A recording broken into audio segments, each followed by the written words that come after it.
Hello students, I hope you all are doing great and I welcome you all to our lecture number 8. हमारी जो भारतीय साक्ष्य अधिनियम की सीरीज़ चल रही है उसमें we have reached to the lecture number 8 and आज का lecture is going to be very very important for you all because जैसा मैंने बताया था कि जो पार्ट 2 हम पढ़ रहे हैं रेलिवेंट फैक्ट्स के बारे में जो 4 से लेके 50 तक चलता है, ये अपने आप में ही it is very very important. And जैसे हमने सेक्शन 3 कर लिया, 4 कर लिया, 5 and 6 in the last class, ठीक है। आज हमारा जो है स्केड्यूल, हम सिर्फ एक सेक्शन पढ़ेंगे, ठीक है। हम लोग सिर्फ सेक्शन 7 रीड करेंगे। तो ये सिर्फ नहीं है, बेयर एक्ट में ये बहुत छोटा दिखेगा, मैक्सिमम मतलब हार्डली 5-6 लाइंस का एक सेक्शन है एंड 5 इलिस्ट्रेशंस है, but the concepts are very very important for your exam purpose. तो इसीलिए हम लोग ये जो पूरा लेक्चर है हमारा, ये स्पेसिफिकली हम सेक्शन 7 के ऊपर ही डेडिकेट करने वाले हैं, ठीक है। हम लोग सेक्शन 7 को होली पढ़ेंगे, बेयर एक्ट के साथ पढ़ेंगे, नोट्स जो मैं साथ साथ बनाऊंगी, इलस्ट्रेशंस दूंगी आपको, वो पढ़ेंगे। और मैं आपके लिए कुछ 4-5 इम्पॉर्टेंट लैंडमार्क केसेस भी लेके आई हूँ, जिससे कि आपको एक कंप्लीट पिक्चर मिल जाए सेक्शन 7 के ऊपर, ठीक है। So without wasting our time हम लोग डायरेक्टली अपना लेक्चर शुरू कर देते हैं। ऑल राइट, सेक्शन 7 जो है हमारा BSA का, ये क्या बात करता है? ये बात करता है कुछ ऐसे 7 फैक्ट्स के बारे में जो अगर रिलेटेड हैं, किस चीज़ से रिलेटेड है, या तो फैक्ट एंड इशू या फिर रेलिवेंट फैक्ट से, तो ये सब भी ऑटोमेटिकली रेलिवेंट हो जाएगा। सो हम लोग स्टार्ट करने से पहले एक बार बेयर एक्ट रीडिंग ले लेते हैं और फिर हम लोग एक एक वर्ड बहुत ध्यान से समझेंगे as usual. So section 7 talks about facts necessary to explain or introduce facts in issue or relevant facts.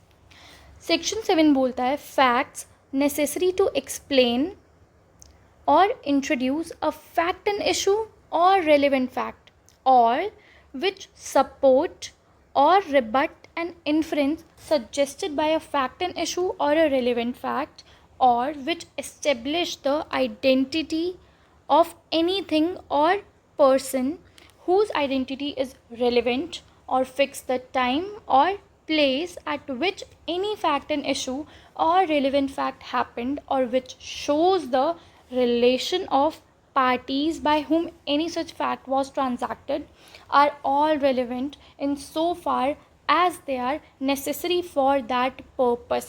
इसका एक एक वर्ड बहुत ज़्यादा इम्पॉर्टेंट है, तो आप साथ साथ मार्क भी करते चलिए बेयर एक्ट में। ये सब जो हमने ऊपर पढ़ा, ये सब रेलेवेंट हो जाएगा किस हद तक, जितना कि नेसेसरी है for the particular case. Section 7 simply बात करता है कि अगर कोई भी ऐसे फैक्ट्स हैं, एक केस चल रहा है, ठीक है, ये मान लो हमारा फैक्ट एंड इशू है कि क्या ए ने बी की वॉच चुराई या नहीं, ये हमारा है फैक्ट एंड इशू। तो इससे रिलेटेड ये जो हम अभी 7 फैक्ट्स पढ़ेंगे, ये भी रेलिवेंट हो जाएंगे। कैसे रेलिवेंट हो जाएंगे कि अगर हमारा फैक्ट एंड इशू मान लो ये कि क्या ए ने बी की वॉच चुराई, तो जो भी ऐसे छोटे मोटे फैक्ट्स होते हैं ना, कि किसी भी केस को जब आप पढ़ोगे तो आप हमेशा स्टार्टिंग में ऐसा तो नहीं देखोगे कि सीधा स्टोरी स्टार्ट हो गई, नहीं ना। जब भी कोई केस पढ़ते हो, जब भी कोई केस आता है, तो स्टार्टिंग में कुछ इंट्रोडक्टरी फैक्ट्स होते हैं।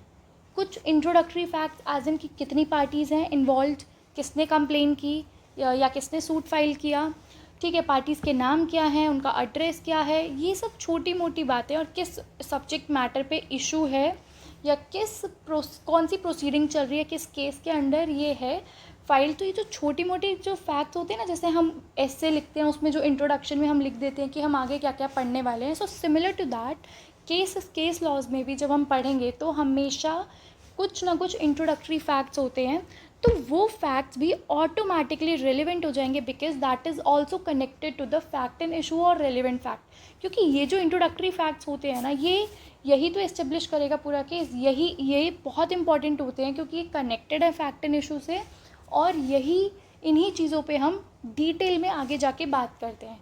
तो इट इज़ इम्पॉर्टेंट कि जो भी छोटे मोटे फैक्ट्स होंगे, इंट्रोडक्टरी फैक्ट्स, ये भी रेलिवेंट फैक्ट माने जाएं। एग्जाम्पल के थ्रू हम पढ़ेंगे, अभी जस्ट एक जिस्ट दे रही हूँ। उसके अलावा कोई भी ऐसे फैक्ट्स होते हैं जो कि किसी दूसरे फैक्ट को एक्सप्लेन कर रहे हैं, ठीक है। मान लो आपने बता दिया कि मेरा ऐसे ऐसे बैग चोरी हुआ, वॉच, जैसे अभी हमने एग्जांपल लिया वॉच चोरी हुई।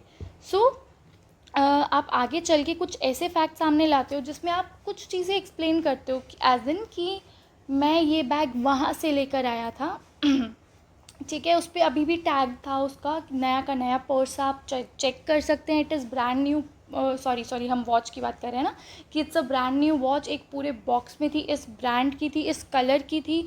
सो जो भी ये जो हम वॉच से रिलेटेड कुछ भी फैक्ट्स बता रहे हैं ना, तो ये भी ऑटोमेटिकली रिलेवेंट हो जाएंगे। क्यों हो जाएंगे? क्योंकि ये फैक्ट एंड इशू की ही तो हेल्प कर रहे हैं, उसी से तो रिलेटेड है। ये वॉच के बारे में एक डिस्क्रिप्शन दे रहे हैं, जैसे हमारे अभी एग्जाम्पल में, ठीक है। तो ये ऐसे फैक्ट्स हो गए जो एक्सप्लेन कर रहे हैं किसी फैक्ट को, तो ये भी हम रेलिवेंट मानते हैं, क्योंकि हमें कंप्लीट पिक्चर जानने के लिए छोटी मोटी चीज़ें, इंट्रोडक्टरी फैक्ट्स और कुछ एक्सप्लेनेटरी फैक्ट्स, इनकी भी ज़रूरत पड़ती है, तो इनको भी हम रेलिवेंट मानते हैं। उसके बाद कुछ ऐसे फैक्ट्स जो या तो किसी चीज़ को सपोर्ट कर रहे हैं या फिर रिबट।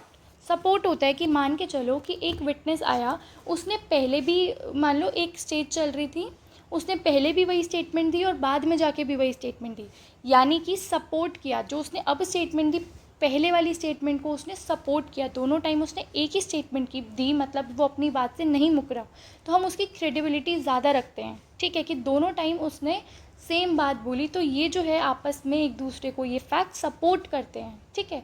तो ऐसे फैक्ट्स को भी हम रेलिवेंट मानते हैं। अदर देन दैट, रिबट क्या होता है? इसका टोटली ऑपोजिट, कॉन्ट्राडिक्ट करना, कि उसने पहले कुछ और बोला और वही बंदा थोड़े दिनों बाद आके कुछ और बात बोल रहा है, तो एक कॉन्फ्लिक्ट आ गया ना उसकी खुद की स्टेटमेंट में, कि उसने पहले कुछ और बोला, अब कुछ और बोला, ठीक है। तो ये होता है रिबट करना। तो ये जो सपोर्टिंग फैक्ट्स हो गए, रिबटेबल फैक्ट्स हो गए, ये सब भी हमारा रेलेवेंट ही माना जाता है, क्योंकि इससे कुछ ना कुछ इन्फ्रेंस ड्रॉ हो रही है ना। मान लो आप देख रहे हो कि दोनों, एक ही विटनेस ने दोनों बार सेम स्टेटमेंट दी, तो आप मतलब आपके दिमाग में तो आएगा ना कि हाँ, कहीं ना कहीं ये बात सच है, दैट्स वाई वो अपनी बात पे स्टिक है। बट अदर देन दैट, अगर कोई बंदा कॉन्फ्लिक्ट कर जाए, पहले कुछ और बोल रहा है, आप कुछ और बोले, तो आपके दिमाग में कहीं ना कहीं एक इन्फ्रेंस ड्रॉ होगा कि मे बी इसको किसी ने मैनिपुलेट किया, या तो वो पहले सच बोल रहा था, या अब बोल रहा है, या अब झूठ बोल रहा है। तो ये सब चीज़ें होती हैं, तो इट इज़ इम्पॉर्टेंट, और इसीलिए हम इनको रिलेवेंट मानते हैं। उसके बाद ऐसे फैक्ट्स जो आइडेंटिटी डिटरमाइन करें किसी भी पर्टिकुलर चीज़ की या पर्सन की, ये अभी ये जो है ना, ये सबसे टाइम टेकिंग कॉन्सेप्ट है। इस पर हम आगे TIP पढ़ेंगे, ठीक है, टेस्ट आइडेंटिफिकेशन परेड, इससे रिलेटेड कॉन्सेप्ट है। इसका सिंपल सी बात यह है कि जब हम आइडेंटिफाई करते हैं किसी चीज़ को, मान लो आपका पर्स चोरी हुआ है, तो कौन सा पर्स चोरी हुआ है, किस कलर का था, किस ब्रांड का था, ये सब जब हम आइडेंटिफाई करते हैं। अदर देन दैट, किसी पर्सन को आइडेंटिफाई करना, यानी किस चोर ने, मतलब किस बंदे ने आपका पर्स चुराया था, तो उसकी जब हम आइडेंटिटी ढूंढते हैं, उससे रिलेटेड जो भी फैक्ट्स होते हैं, they are also relevant facts, क्योंकि वो ही तो प्रूव कर रहे हैं कि किसने क्या किया है। तो यही तो केस को एस्टेब्लिश कर रहे हैं, यही तो फैक्ट एंड इशू से रिलेटेड है और रेलिवेंट फैक्ट्स है, तो ये ऑटोमेटिकली इट बिकम्स रेलिवेंट। उसके अलावा कुछ ऐसे फैक्ट्स जो फिक्स करते हैं टाइम और प्लेस, यानी कि ऐसे फैक्ट्स जो हमें बताते हैं कि, मतलब एक आइडिया दे देते हैं कि अच्छा, इस विंडो में ये क्राइम हुआ होगा और इस जगह हुआ होगा। ऐसे ऐसे फैक्ट्स होते हैं ना। मान लो कि एक बंदा इतने बजे इस मॉल में गया और बाहर आया इतने बजे मरा हुआ, तो मतलब कि वो जो 2 घंटे का टाइम या 1 घंटे का टाइम है, उसके बीच में क्राइम कमिट हुआ है, तो वो हो गया हमारा एक फिक्स कर देना। और प्लेस पता चल गया कि ये क्राइम हुआ है मॉल में, तो ये जो छोटे मोटे फैक्ट्स हैं ये भी रिलेवेंट हो जाएंगे, सिंपल। उसके अलावा रिलेशन ऑफ पार्टीज़ में भी सिंपल यही है कि जो एक्यूज है एंड विक्टिम है, इन दोनों का आपस में कैसा रिलेशन था, ठीक है, ये कैसे रिलेटेड थे। मान लो स्पाउस भी हो सकते हैं या अननोन पर्सन्स भी हो सकते हैं।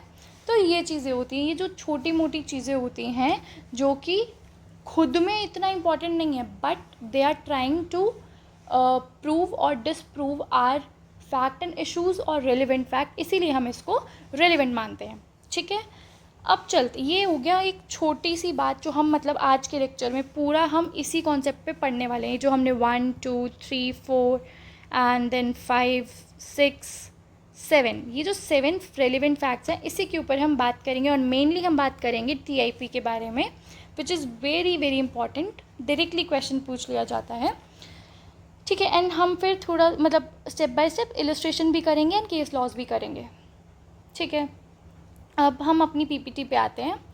देखो सेक्शन 7 में हम जो फैक्ट्स पढ़ने वाले हैं कि ये जो 7 कैटेगरीज़ है ना, these are the relevant facts, जो हमने अभी थोड़ा थोड़ा जिस्ट भी ले लिया कि कुछ इंट्रोडक्टरी फैक्ट्स होते हैं केस में, कुछ एक्सप्लेनेटरी, कुछ सपोर्टिव रिबटेड फैक्ट्स होते हैं, या फिर ऐसे facts which helps to determine the identity of parties या फिर किसी चीज़ की, या फिर ऐसे फैक्ट्स विच ट्राइज और help to fix the time and place of the incident which occurred, और ऐसे facts which helps to determine the relation between the parties. So all these facts are relevant under section 7, ठीक है। अब हम एक एक करके चलेंगे कि हम आगे करने क्या वाले हैं। तो मैं पहले आपको कुछ एक आधा इलस्ट्रेशन देती हूँ ताकि कुछ समझ आए धीरे धीरे, ठीक है।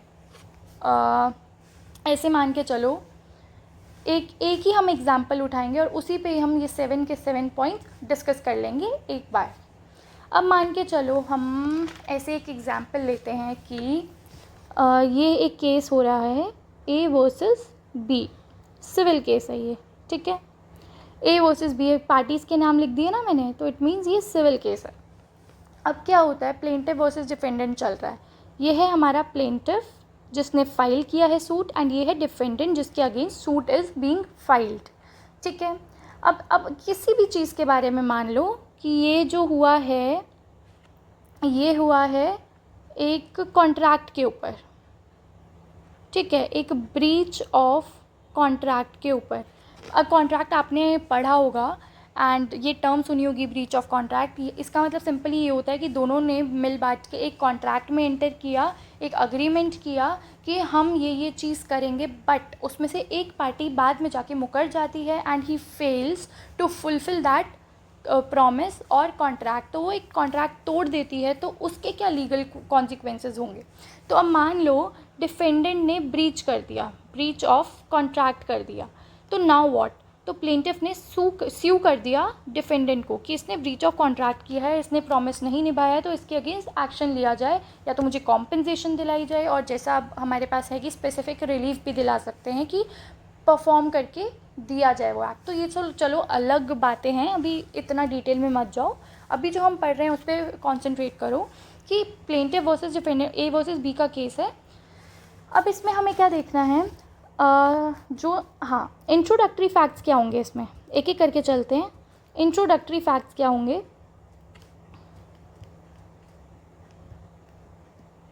ऐसे facts which are giving the introduction, as in कि केस किस बारे में है, वो होते हैं हमारे इंट्रोडक्टरी फैक्ट्स। जो अभी जो हमने एग्जाम्पल लिया, इसमें इंट्रोडक्टरी फैक्ट्स क्या होंगे बताओ। जैसे कि कौन पार्टी है, ठीक है, कौन पार्टी है, A is the plaintiff, B is the defendant, ठीक है। उसके अलावा किस बारे में, सब्जेक्ट मैटर क्या है, किस बारे में है, ब्रीच ऑफ कॉन्ट्रैक्ट के बारे में है। तो ये सब कुछ चीज़ें या इनके एड्रेसेस वगैरह, ठीक है, ऐसी छोटी मोटी चीज़ें जो हैं ये सब आती हैं हमारे इंट्रोडक्टरी फैक्ट्स। मतलब ये it is giving the introduction, as in कि हमारा जो फैक्ट एंड इशू है ना, दैट इज़ कि whether B breach the contract और नॉट, कि ब्रीच ऑफ कॉन्ट्रैक्ट हुआ है या नहीं हुआ। तो ये उस चीज़ का इंट्रोडक्शन दे रही है कि कौन पार्टी है, किस बारे में है, किस चीज़ के बारे में, एवरीथिंग। तो ये हो गए हमारे introductory facts. Apart from that फिर हम चलते हैं एक्सप्लेनेटरी फैक्ट्स पे। एक्सप्लेनेटरी फैक्ट्स कौन से होंगे, जैसा कि अभी हमने समझा था, ये ऐसे फैक्ट्स होते हैं विच explains the fact and issue और रेलिवेंट फैक्ट्स। एज इन हमें इतना पता चल गया हमारा फैक्ट एंड इशू क्या है, कि क्या ब्रीच ऑफ कॉन्ट्रैक्ट हुआ या नहीं हुआ इस पर्टिकुलर केस में। तो अब इससे रिलेटेड, अब मान लो अब पार्टी थोड़ा डिटेल में जाती है कि हमारा जो कॉन्ट्रैक्ट हुआ था ना, वो हुआ था इस डेट को, ठीक है, और किस बारे में हुआ था, टर्म्स एंड कंडीशंस बताती है कि ये हमारी टर्म्स एंड कंडीशंस थी, इसमें से इसने सिर्फ ये फुलफ़िल की या कोई भी फुलफ़िल नहीं की, ये सब डिटेल में बताती है कि क्या चीज़ें फुलफ़िल नहीं की, किस चीज़ का प्रॉमिस किया गया था, किस पार्टी ने कितना कर दिया और कितना परफॉर्मेंस बाकी है, कितनी पेमेंट रहती है। तो ये सब जो चीज़ें हैं ना, they are trying to explain कि जो हमारा इशू उठा है ना ब्रीच ऑफ कॉन्ट्रैक्ट का, वो क्यों उठा है, क्योंकि ये रीजंस हैं।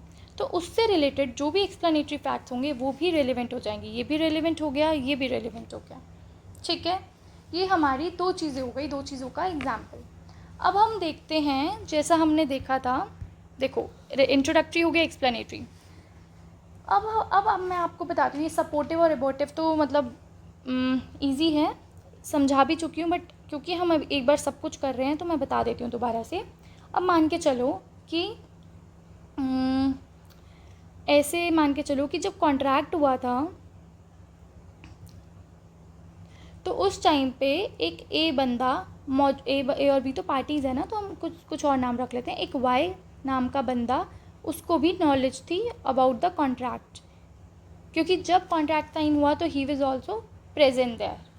कुछ भी रीज़न की वजह से, कुछ उसका हिस्सा हो सकता है, कुछ भी है, तो he was also aware about that.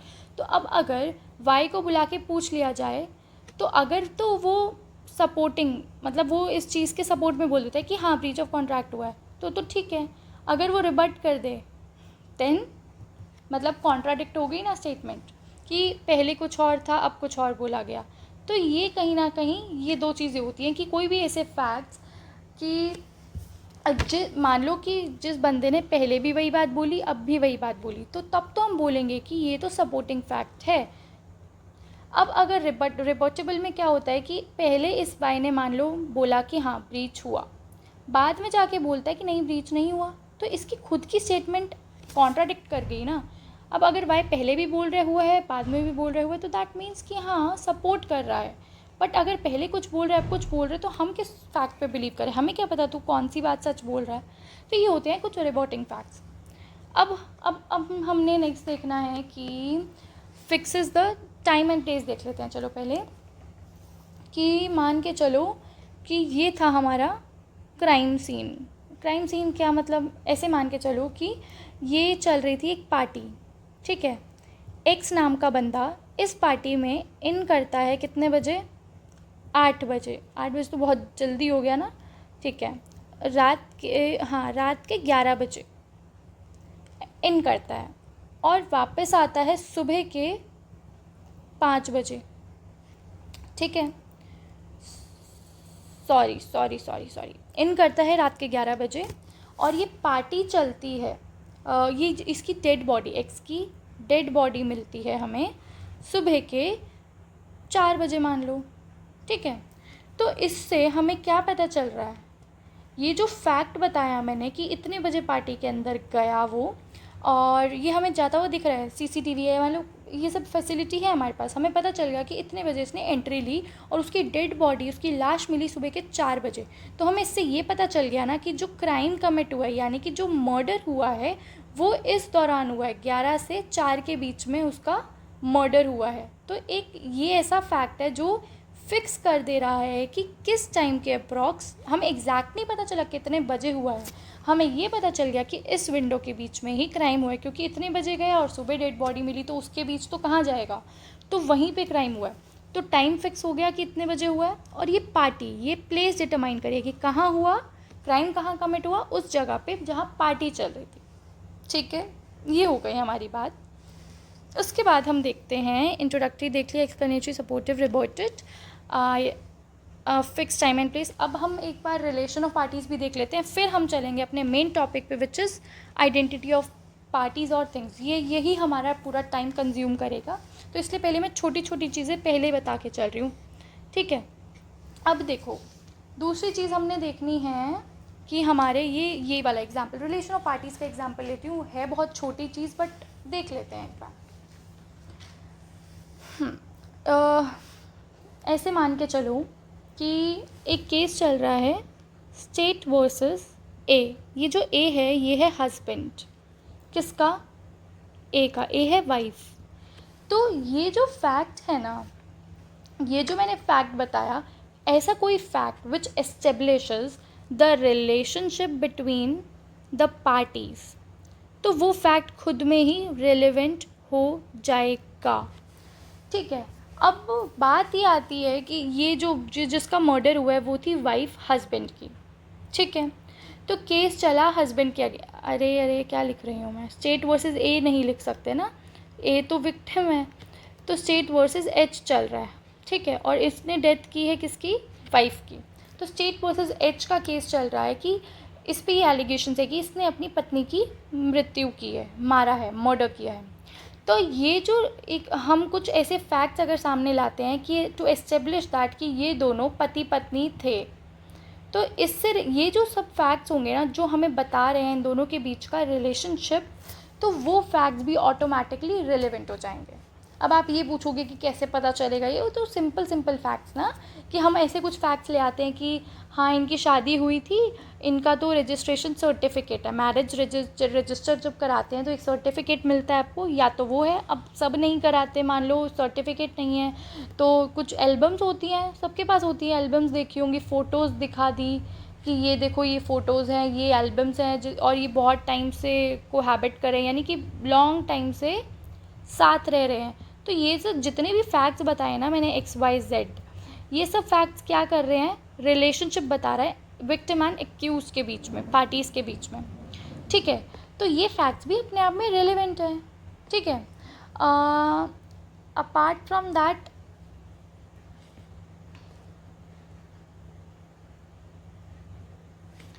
उसके अलावा क्या चीज़ है हमारी, हाँ इतना क्लियर हो गया। अब हम अपने नेक्स्ट पॉइंट की तरफ चल सकते हैं, क्योंकि हमें इतना पता चल गया है कि ये सब हमने जो बातें की हैं कि क्यों रेलेवेंट है और क्या क्या रेलेवेंट है और क्या नहीं है। क्लियर, ये क्या हो गया, एक सेकेंड,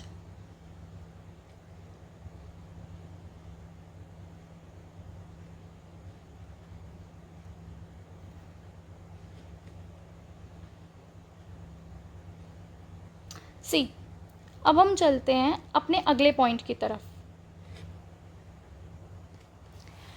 ठीक है, तो अब हम देख रहे थे ये सब एग्जाम्पल्स हमने देख लिए। अब मैं आपको एक चीज़ और बता देती हूँ, जब हम रिलेशनशिप ऑफ पार्टीज़ की बात करते हैं ना, तो इसके अंदर हमें क्या क्या पढ़ना होता है। सेक्शन 7 तो हमने ऑलरेडी देखा, उसमें से वन ऑफ द फैक्टर्स कि अगर पार्टीज़ के बीच में कोई रिलेशनशिप डिस्कस हो रहा है, उसके रिगार्डिंग कुछ फैक्ट्स डिस्कस हो रहे हैं, तो हम क्या करते हैं, उसको भी रिलेवेंट फैक्ट की कैटेगरी के अंदर प्लेस करते हैं अंडर सेक्शन नंबर 7। ठीक है, अब उसके अलावा जो पार्टीज़ के रिलेशनशिप के रिगार्डिंग जितने भी और प्रोविजंस हैं ना, वो सब भी मैं एक तरफ ले आई हूँ ताकि आपके दिमाग में एक स्ट्रक्चर बना रहे। हमें ये सब अभी पढ़ने नहीं है, ये हम जैसे जैसे टॉपिक होता रहेगा पढ़ेंगे। अभी के लिए हमें सिर्फ सेक्शन 7 देखना था, बट मैंने जान के यहीं लिख दिया है ताकि जब आप रिवाइज़ करें चीज़ों को और जब हम सब पढ़ लेंगे तो आपके दिमाग में फिट रहे कि रिलेशनशिप ऑफ पार्टीज़ के रिगार्डिंग हमें 5 सेक्शंस पढ़ने होते हैं। सेक्शन 7, 26 EF, 116 पढ़ेंगे, 44 एंड 39, ये दोनों तो एक्सपर्ट ओपिनियन में आ जाएंगे। 116 आ जाता है हमारा marriage, regarding the marriage is the conclusive proof of paternity के रिगार्डिंग, ये भी आगे समझ आ जाएगा आपको कि। और उसके बाद 26 EF में भी हम पढ़ते हैं कि कौन सी स्टेटमेंट्स रेलिवेंट हो जाएंगी अगर बात कर रही हैं रिलेशनशिप ऑफ पार्टीज़ के रिगार्डिंग या नहीं। तो ये सब हमें बाद में पढ़ना है, बट मैंने जस्ट कंपाइल कर दिया एक प्लेस पे, so you have the structure in your mind कि हमें क्या क्या पढ़ना होता है इसके साथ। तो अब इसमें हमारा सिर्फ ये वाला टॉपिक रह गया था, राइट। अब इसी के ऊपर अपना पूरा लेक्चर बेस्ड होगा। See, this is the most important part, this is the most important part of हमारा एंटायर सेक्शन 7। यहीं से सबसे ज़्यादा क्वेश्चंस आते हैं कि व्हाट इज़ TIP, इसकी शॉर्ट फॉर्म है TIP, टेस्ट आइडेंटिफिकेशन परेड। ये होता क्या है और इसका क्या लिंक्ड है हमारे आइडेंटिटी ऑफ पर्सन के साथ। ठीक है, ये इसका मतलब बेसिकली हम ये जो हम पढ़ रहे हैं ये हम आइडेंटिटी वाले टॉपिक के अंदर ही पढ़ते हैं, TIP। ठीक है, अब हम चलते हैं। उससे पहले मैं आपको एक चीज़ और बता देती हूँ। जैसे हमारा प्योर एक्ट में लिखा था कि हम ये सब जो भी प्रूव कर रहे हैं ना, ये सब हम प्रूव करेंगे उसी हद तक, इन मतलब ये जो फैक्ट्स रेलेवेंट होंगे they will only be relevant only up to the part where it is necessary. जितना नेसेसरी है सिर्फ उतना ही पार्ट रिलेवेंट कंसीडर होगा। ऐसा नहीं कि आप पूरी कथा ही गाने लग जाओ। इसके लिए बेस्ट एग्जांपल हम सी देख सकते हैं। ये बोलता है कि ए को एक्यूज़ किया गया एक क्राइम के लिए, ए के ऊपर एलिगेशन है कि उसने एक क्राइम कमिट किया। अब द फैक्ट दैट उस क्राइम कमिट होने से जस्ट पहले वो भाग गया था अपने घर से, ये तो बिल्कुल रेलिवेंट है सेक्शन 6 के अंडर, क्योंकि वो एक कंडक्ट दिखा रहा है उसका, ठीक है, प्रीवियस कंडक्ट दिखा रहा है। As conduct subsequent to and affected by facts and issue, ठीक है। The fact that at the time when he left home A had sudden and urgent business. अब अगर वो ये भी बताएगा कि मैं क्यों भागा, मैं भागा नहीं था, मैं इसीलिए वहाँ से जल्दबाजी में निकला, इसलिए नहीं क्योंकि मैंने क्राइम किया, बट इसलिए क्योंकि एक अर्जेंट बिजनेस था, एक अर्जेंट काम मुझे याद आ गया, इसलिए मैं वहाँ से भागा। मैं भागा इसलिए नहीं कि मैंने क्राइम कमिट किया। तो इट इज़ ऑल्सो इम्पॉर्टेंट ना ये फैक्ट बताना, क्योंकि वो एक्सप्लेन कर रहा है एक फैक्ट, मतलब एक फैक्ट को एक एक्सप्लेन कर रहा है, जिससे कि साफ साफ पता चल जाए कि जो हमारा फैक्ट एंड इशू है ना कि क्या इसने वो क्राइम कमिट किया, तो ये पूरी तरीके से डिस्प्रूव हो जाए, तो ये हमारा रेलिवेंट है, ठीक है। बट अब वो प्रॉपर अपनी बिजनेस की डिटेल बताने लग जाए कि मैं इस चीज़ का ट्रेड करता हूँ, ये मेरे बंदे काम करते हैं, ये काम है, मतलब पूरी अगर वो डिटेल बताने लग जाए कि मेरी ये फैक्ट्री है, इधर है, जयपुर में है, दिल्ली में है, ये सब अगर वो एक्स्ट्रा डिटेल्स देने लग जाएगा तो वो सब रेलेवेंट नहीं है। हमें सिर्फ मेन बात जाननी है कि वो इसलिए भागा वहाँ से क्योंकि उसको एक अर्जेंट काम याद आ गया। मान लो उसकी फैक्ट्री में आग लग गई थी या चोरी हो गई थी, तो उसके पास एकदम कॉल आया, तो इसलिए वो भागा गया, तो वो एक जस्टिफाई कर रहा है ना कि मैं क्यों गया वहाँ से। वो पूरी तरीके से ये बताने की कोशिश कर रहा है कि ये रीज़न था और इसलिए मैं गया था, नॉट बिकॉज़ कि मैंने कुछ क्राइम कमिट किए। तो ये चीज़ है जो मुझे लगा कि आपको बता देनी चाहिए यहीं के यहीं। एक बार मैं आपको इलस्ट्रेशन एफ भी बता देती हूँ।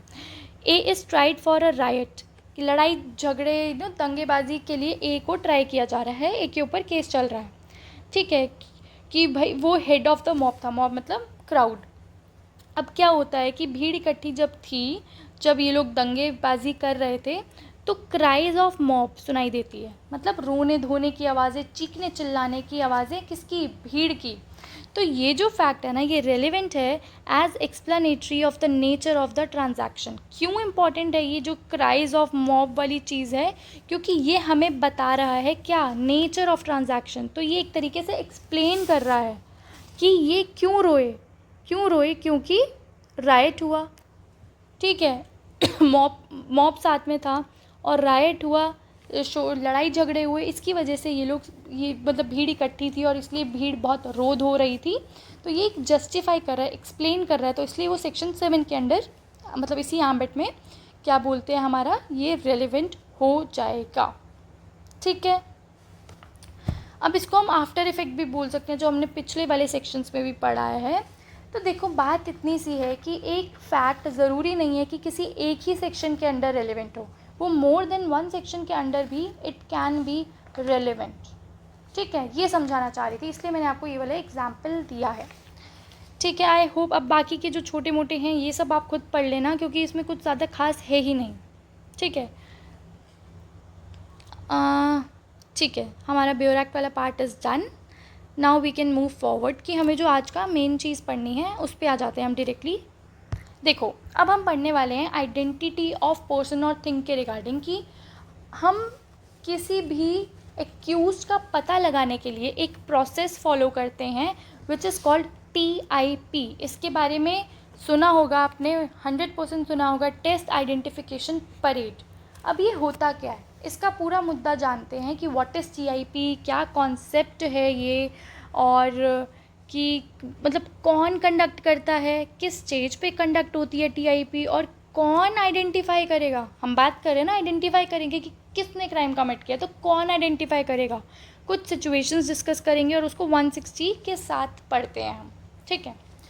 चलो हाँ, मैं आपको लेके चलती हूँ बोर्ड की तरफ, वहाँ पे ज़्यादा अच्छे से we can try to have a understanding.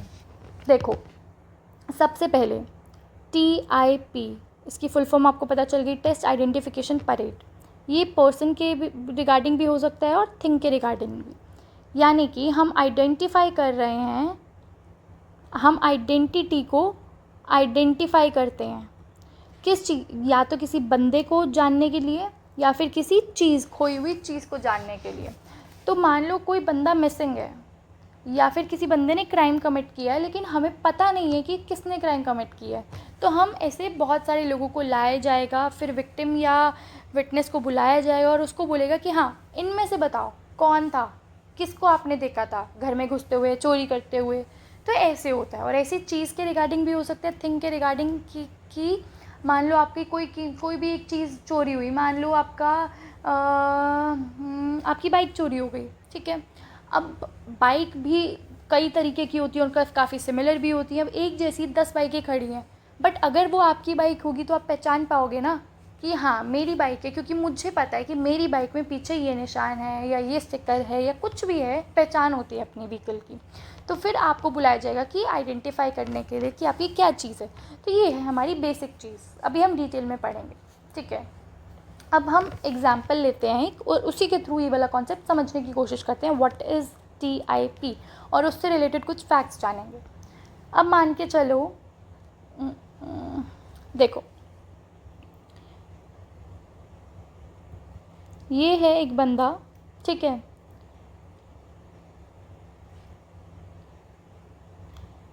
ऐसे ले, ये एक शॉप है, ठीक है, ये है हमारी एक शॉप, किसी भी चीज़ की शॉप लगा लो आप। ये है एक दुकान और यहाँ पे है हमारा CCTV वगैरह सब कुछ लगा हुआ है, ठीक है, एक नॉर्मल दुकान है। अब या मान लो कुछ भी नहीं लगा हुआ, ये मैं बोल रही हूँ एक छोटी सी शॉप है। अब इसके अंदर क्या होता है, एक लेडी जाती है इस शॉप के अंदर कुछ सामान लेने, ठीक है। अब वो यहाँ पे सामान लेने गई और जब वो लेने गई तो उसके हाथ में उसका पर्स था, ठीक है, जिसमें पैसे और कुछ इंपॉर्टेंट चीज़ें सब कुछ रखा हुआ था। जब वो बाहर आई तो उसका पर्स वॉज नॉट देयर, ठीक है। अब इसी के बीच क्या होता है कि एक एक्स नाम का व्यक्ति आता है और इसी दुकान पे इस लेडी का बैग चुरा के भाग जाता है। ये थीफ लिख रही हूँ मैं, कि एक चोर आता है और इनका बैग चुरा के भाग जाता है, ठीक है। अब क्या होता है कि ये लेडी है, ये तो हो गई हमारी विक्टिम, या इसको विटनेस बोलो, कुछ भी बोलो, विक्टिम ही है ना ये, और यही विटनेस बन के आएगी कोर्ट में। तो अब क्या होता है, सबसे पहले क्या किया जाएगा, ये तो चोरी करके भाग गया, चोरी करके रैन अवे।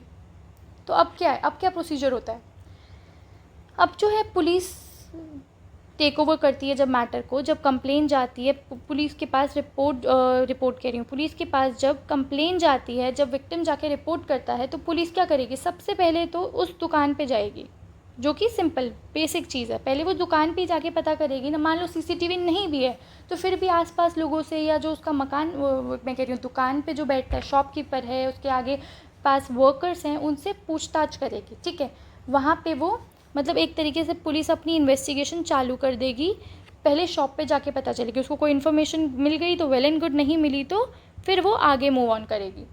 फिर क्या करेगी, उसको कुछ पता चला, मान लो एक वर्कर ने उसको कोई हिंट दी कि भाई ऐसे ऐसे मुझे लगता है कि शायद मुझे शक है किसी एक्स नाम के व्यक्ति पे और उसका ये एड्रेस है, तो पुलिस मान लो उस एरिया पे चलेगी। वो एरिया बहुत ना स्लम एरिया टाइप था, छोटा सा एरिया से होता है, झुग्गी झोपड़िया टाइप, और वहाँ पे उसको जाके पता चलता है कि जो एक्स का घर है ना वहीं पे है, और एक्स ने रिसेंटली मान लो ये मैटर हुआ था कल 9 तारीख को, ऐसे मान के चलो, आज है मान लो 10, तो उसने चोरी की और 9 को ही वो 1 लाख की बाइक ले आया, ठीक है। उसको ये पता चला कि भाई तुम खुद सोचो, एक झुग्गी झोपड़ी वाले एरिया में, एक गरीब घर, मतलब एक ना पुअर एरिया में आप अगर देखते हो कि कोई इतनी महंगी चीज़ लेके आ रहा है, ठीक है, तो कहीं ना कहीं तो एक सस्पिशन क्रिएट होगा। मैं ये नहीं कह रही कि वो ला नहीं सकता, या शौक होगा, या बचा रखे होंगे, सेविंग हो सकती है,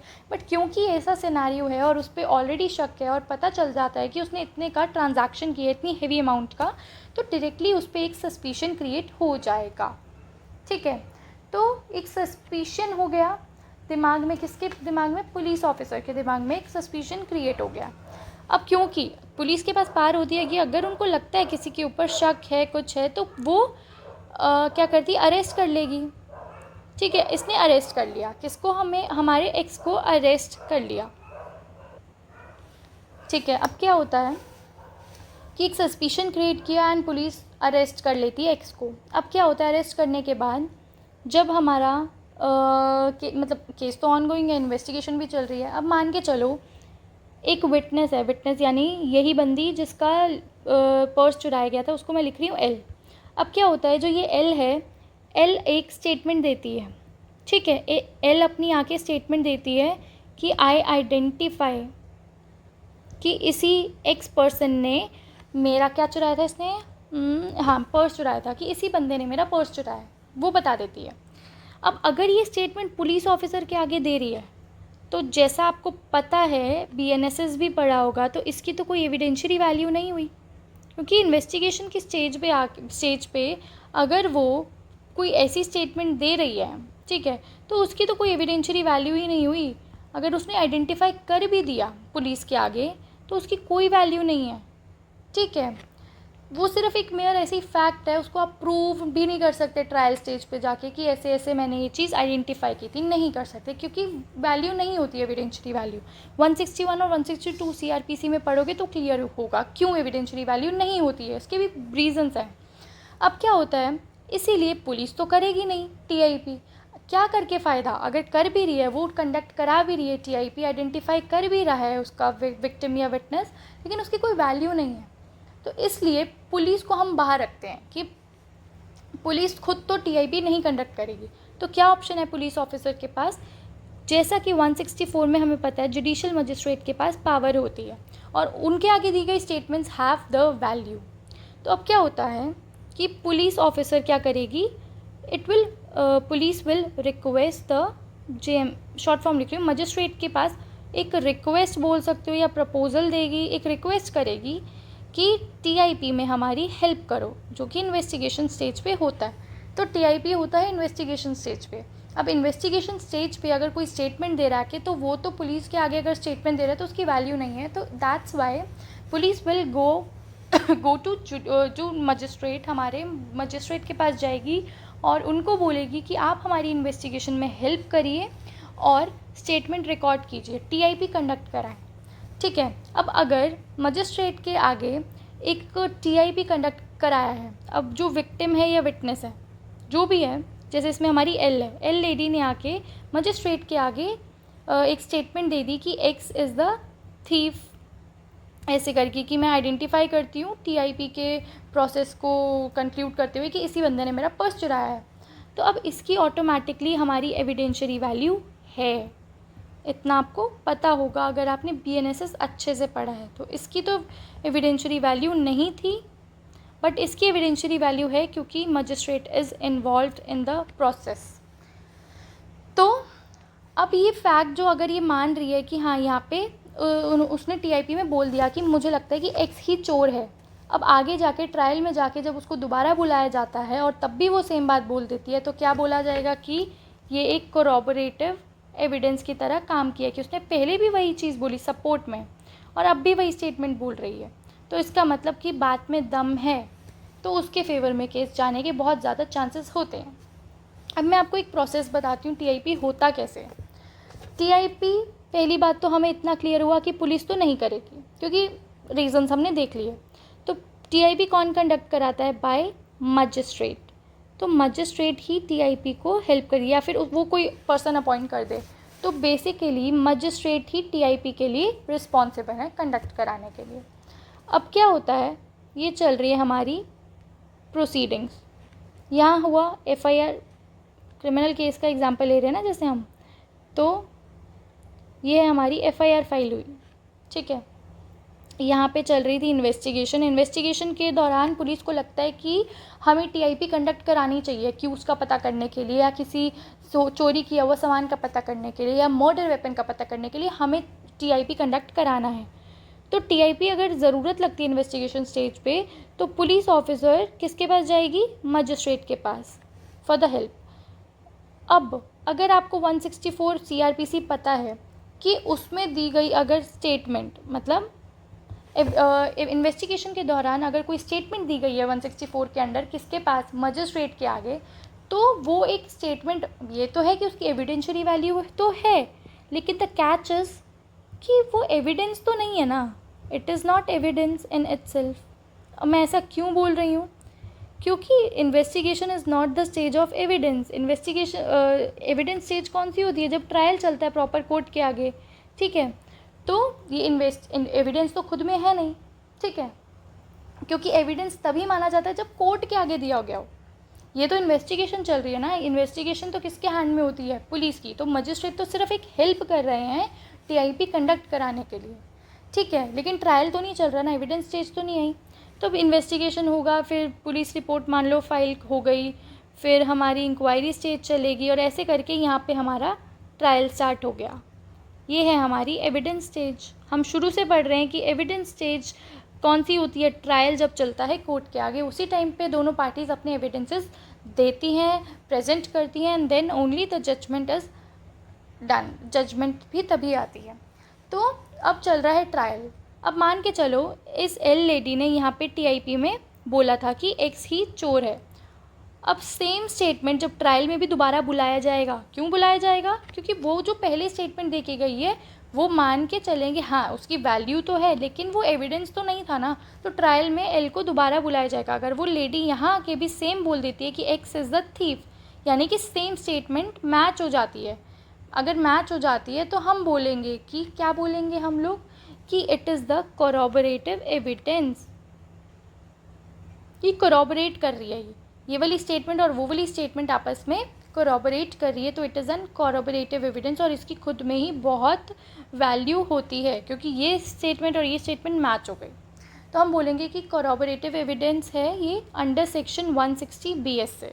पढ़ेंगे, ये भी पढ़ेंगे हम, ठीक है। कि 160 में कुछ नहीं लिखा, बस इतना ही लिखा है कि जो फॉर्मर स्टेटमेंट दी है ना, ये हो गई फॉर्मर, क्योंकि पहले दी है तो ये हो गई हमारी फॉर्मर स्टेटमेंट, और ये दी गई है बाद में, ठीक है, तो ये हो गई हमारी लेटर स्टेटमेंट। तो ये फॉर्मर स्टेटमेंट जब बाद वाली स्टेटमेंट से मैच हो जाए विटनेस की, तो देन वी विल से कि वो कोरॉबरेट हो चुका है एविडेंस, उसके मतलब सपोर्ट हो चुका है, ठीक है, मैच कर गई हैं स्टेटमेंट्स। तो हम टीआईपी बेशक से मतलब कैच ये है कि टीआईपी हम लोग इन्वेस्टिगेशन स्टेज में करा लेते हैं, लेकिन सिर्फ टीआईपी होना काफ़ी नहीं है, क्योंकि टीआईपी कंडक्ट करने से हमें ये तो पता चल जाएगा कि क्या चीज़ गुम हुई थी या फिर किस बंदे ने किया, कि एक्यूज कौन है, लेकिन वो खुद में एविडेंस नहीं है। सिर्फ टीआईपी के भरोसे सिर्फ आप ये कहो कि भाई हमारे पास कोई और एविडेंस नहीं है, हमें सिर्फ ये पता है कि हमने टीआईपी कंडक्ट कराया था और सारा शक गया एक्स पे, तो सिर्फ इस बेसिस पे आप कन्विक्शन नहीं दिला सकते एक्यूज को, नहीं, इट इज़ नॉट पॉसिबल, क्योंकि वो एविडेंस ही नहीं है भाई। ये एविडेंस तब बनेगा, ये ध्यान से सुनना, ये एविडेंस टीआईपी में जो बोली गई चीज़, ये एविडेंस तब बनेगी जब ट्रायल स्टेज में दोबारा बुलाया जाएगा और वो पार्टी सेम चीज़ बोल दे, तब वो एविडेंस बनेगी। यहाँ तक तो एविडेंस ही नहीं है। अब समझ आई चीज़ कि क्यों मैंने बताया कि इन्वेस्टिगेशन स्टेज और ट्रायल स्टेज अलग हैं। Trial stage is the evidence stage. तो इसीलिए सिर्फ टीआईपी कंडक्ट करा देना अपने आप में काफ़ी नहीं है, इट हैज़ टू बी कोरॉबरेटेड। अब मान लो उसने टीआईपी में बोला कि एक्स चोर है, वहाँ ट्रायल में जाके बोलती कि नहीं एक्स नहीं है, मुझे नहीं पता वाई है, तो क्या है ये? मैच नहीं हुई स्टेटमेंट, तो एविडेंस ही नहीं माना जाएगा, सिंपल एज दैट। ये कोरॉबरेटिव एविडेंस तब माना जाएगा जब दोनों स्टेटमेंट्स टीआईपी में दी गई और जब ट्रायल में दोबारा बुलाया गया तब दी गई स्टेटमेंट्स जब मैच हो जाएंगी, तब हम बोलेंगे कि भाई कोरॉबरेट हो गया एविडेंस, तब हम इसको एविडेंस पूरी तरीके से कंसीडर करेंगे, ठीक है। ये चीज़ आपको मेरे हिसाब से अब क्लियर हो गई होगी कि क्या रहता है हमारा टीआईपी का प्रोसेस। कुछ इतना टेक्निकल नहीं है, इजी ही चीज़ें हैं, ठीक है। अब चलते हैं हम एक चीज़ और कि टीआईपी कब कंडक्ट होगा, ये हमने देख लिया। कौन कंडक्ट करेगा? Magistrate will conduct. और कौन आइडेंटिफाई करेगा?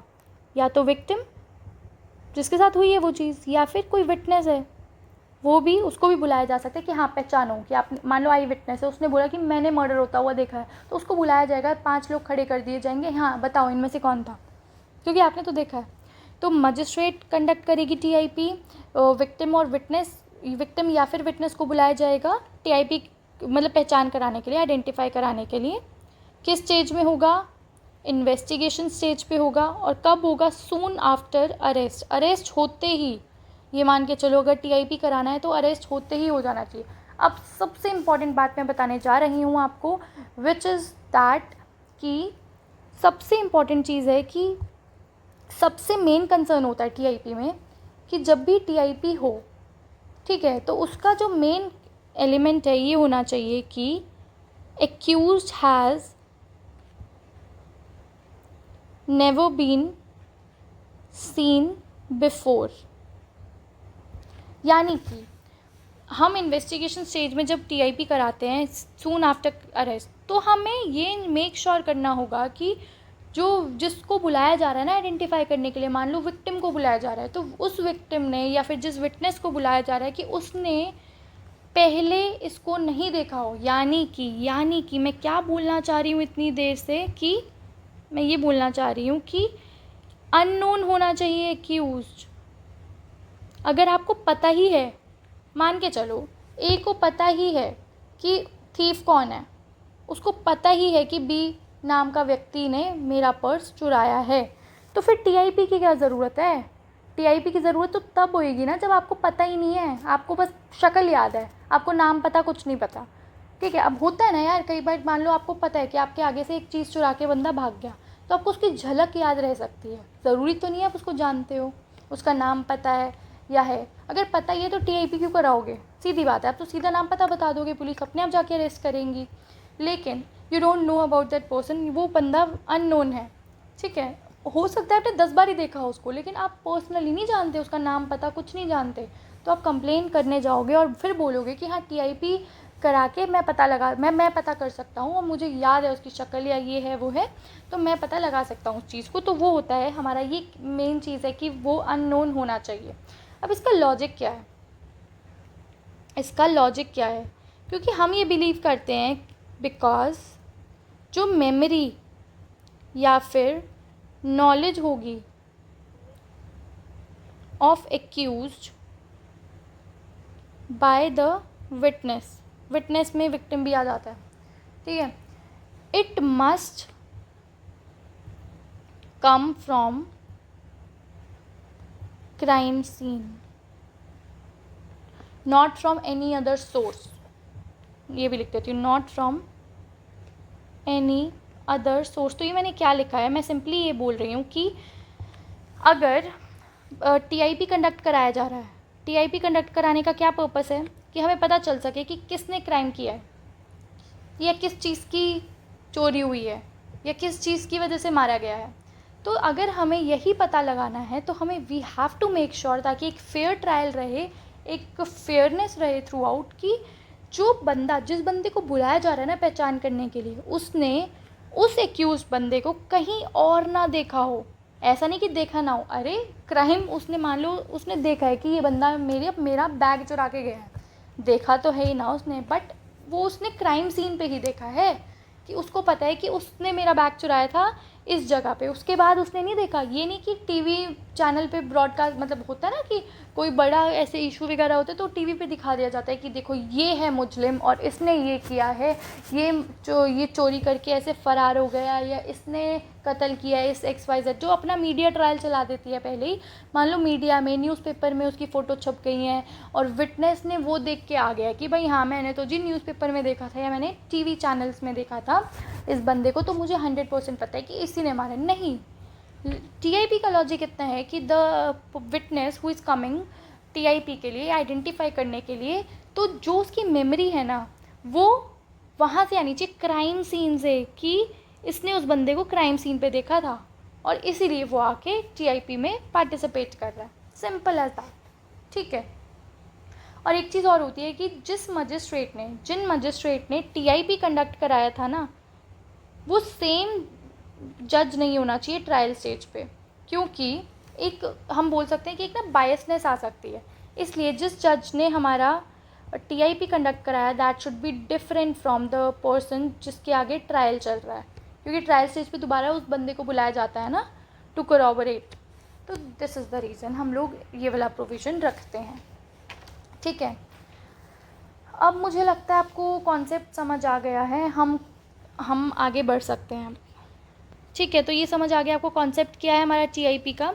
और accuse must not be known, unknown होना चाहिए विक्टिम और विटनेस को। और क्यों होना चाहिए अननोन? ताकि उसकी जो मेमोरी है वो क्राइम सीन से सीधा है, ऐसा नहीं कि उसने कहीं इधर उधर देख लिया, किसी की बातें सुन के आ रही हो, नो, फिर तो टीआईपी का पर्पस ही फेल हो जाएगा। अब कौन कंडक्ट करेगा भाई? आइडेंटिफाई कौन करेगा जिसके साथ अच्छा sorry, by whom conducted money, यानी कि टीआईपी कौन कंडक्ट करेगा? हमारे मजिस्ट्रेट करेंगे। किस स्टेज में होगा? इन्वेस्टिगेशन स्टेज में। और सून आफ्टर अरेस्ट, होते ही कोशिश की जाएगी कि जल्द से जल्द टीआईपी कराया जाए। ऐसा क्यों जल्द से जल्द? क्यों? एक तो रीज़न ये होता है कि किसी के पता चलने से पहले ही, है ना, कहीं पब्लिश हो या कहीं टीवी वगैरह कहीं या न्यूज़पेपर में ना आ जाए, उससे पहले पहले करा दिया जाए। दूसरी चीज़ ये होती है कि जब ताज़ी कोई चीज़ हुई होती है ना क्राइम, तो हमारी मेमोरी काफ़ी फ्रेश होती है, राइट। अब आपके साथ एक इंसिडेंट कल हुआ तो आपको हो सकता है हफ्ते तक पूरा अच्छे से याद रहे, बट अगर 1 महीने बाद आपसे कोई पूछे ना तो आप कोई क्लियरली याद नहीं रहेगा। होता है, आपके साथ भी होता है, मेरे साथ भी होता है, सबके साथ होता है कि 1 महीने बाद अगर और 1 साल बाद पूछोगे तो कुछ भी याद नहीं रहेगा, बस पता है कि हाँ कुछ तो हुआ था। ऐसे ही होता है ना। This is also one of the reasons की कोशिश की जाती है कि सून, जल्द से जल्द करा लिया जाए, अरेस्ट होते ही करा लिया जाए, ताकि उसकी मेमोरी फ्रेश हो। जो विक्टिम या विटनेस आ रहे हैं आइडेंटिफाई करने के लिए, कि उसकी मेमोरी मतलब शार्प हो और एक्यूरेटली बता पाए कि हाँ इसी बंदे ने किया, इस बंदे ने नहीं किया। ठीक है, हु कैन आइडेंटिफाई हो गया, या तो विक्टिम या विटनेस। अब कुछ हम 160 के साथ रिलेट कर लिया है हमने, बस बेयर एक्ट एक बार देख लेंगे आपको समझाने के लिए, बाकी उसमें कुछ है नहीं। उसके अलावा हम कुछ सिचुएशंस पढ़ेंगे अब हम ठीक है, और हम अपने मेन केस लॉस पढ़ेंगे। उससे पहले मैं आपको एक समरी दे देती हूँ, नोट जो मैंने बनाया है कि टीआईपी जो है आपको याद रखना है, it is the prerogative of police और आईओ कौन होते हैं? Investigation officer. ठीक है, जो पूरा इन्वेस्टिगेशन के हेड होते हैं और वही सब कुछ करते हैं। सो टीआईपी जो है it is the prerogative of IO और पुलिस, यानी कि पुलिस ऑफिसर की मर्जी है। आप ऐसे बोल सकते हो कि पुलिस ऑफिसर का डिस्क्रिशन है कि अगर उनको नेसेसरी लगेगा कि इस केस में टीआईपी कंडक्ट होना चाहिए, और तब तो वो कराएंगे। अगर पुलिस को नहीं लगता टीआईपी की ज़रूरत है और अदरवाइज़ उसके पास और एविडेंस है, तो वो चाहे तो ना कराए टीआईपी। तो it is completely upon the police कि उसको टीआईपी कराना है कंडक्ट किया नहीं, उनके हाथ में। It is not a matter of right of accuse का राइट नहीं है कि कल को जाके वो कोर्ट में केस कर रहा है कि भाई मेरा तो राइट था टीआईपी के लिए, मैं बोल रहा था कि कराओ। वो ज़बरदस्ती नहीं कर सकता, वो अपना राइट की तरह क्लेम नहीं कर सकता, क्योंकि ही हैज़ नो राइट। अगर पुलिस को ज़रूरत लगेगी तो वो टीआईपी कंडक्ट कराएगा, उसको ज़रूरत नहीं लगेगी तो वो नहीं कराएगा।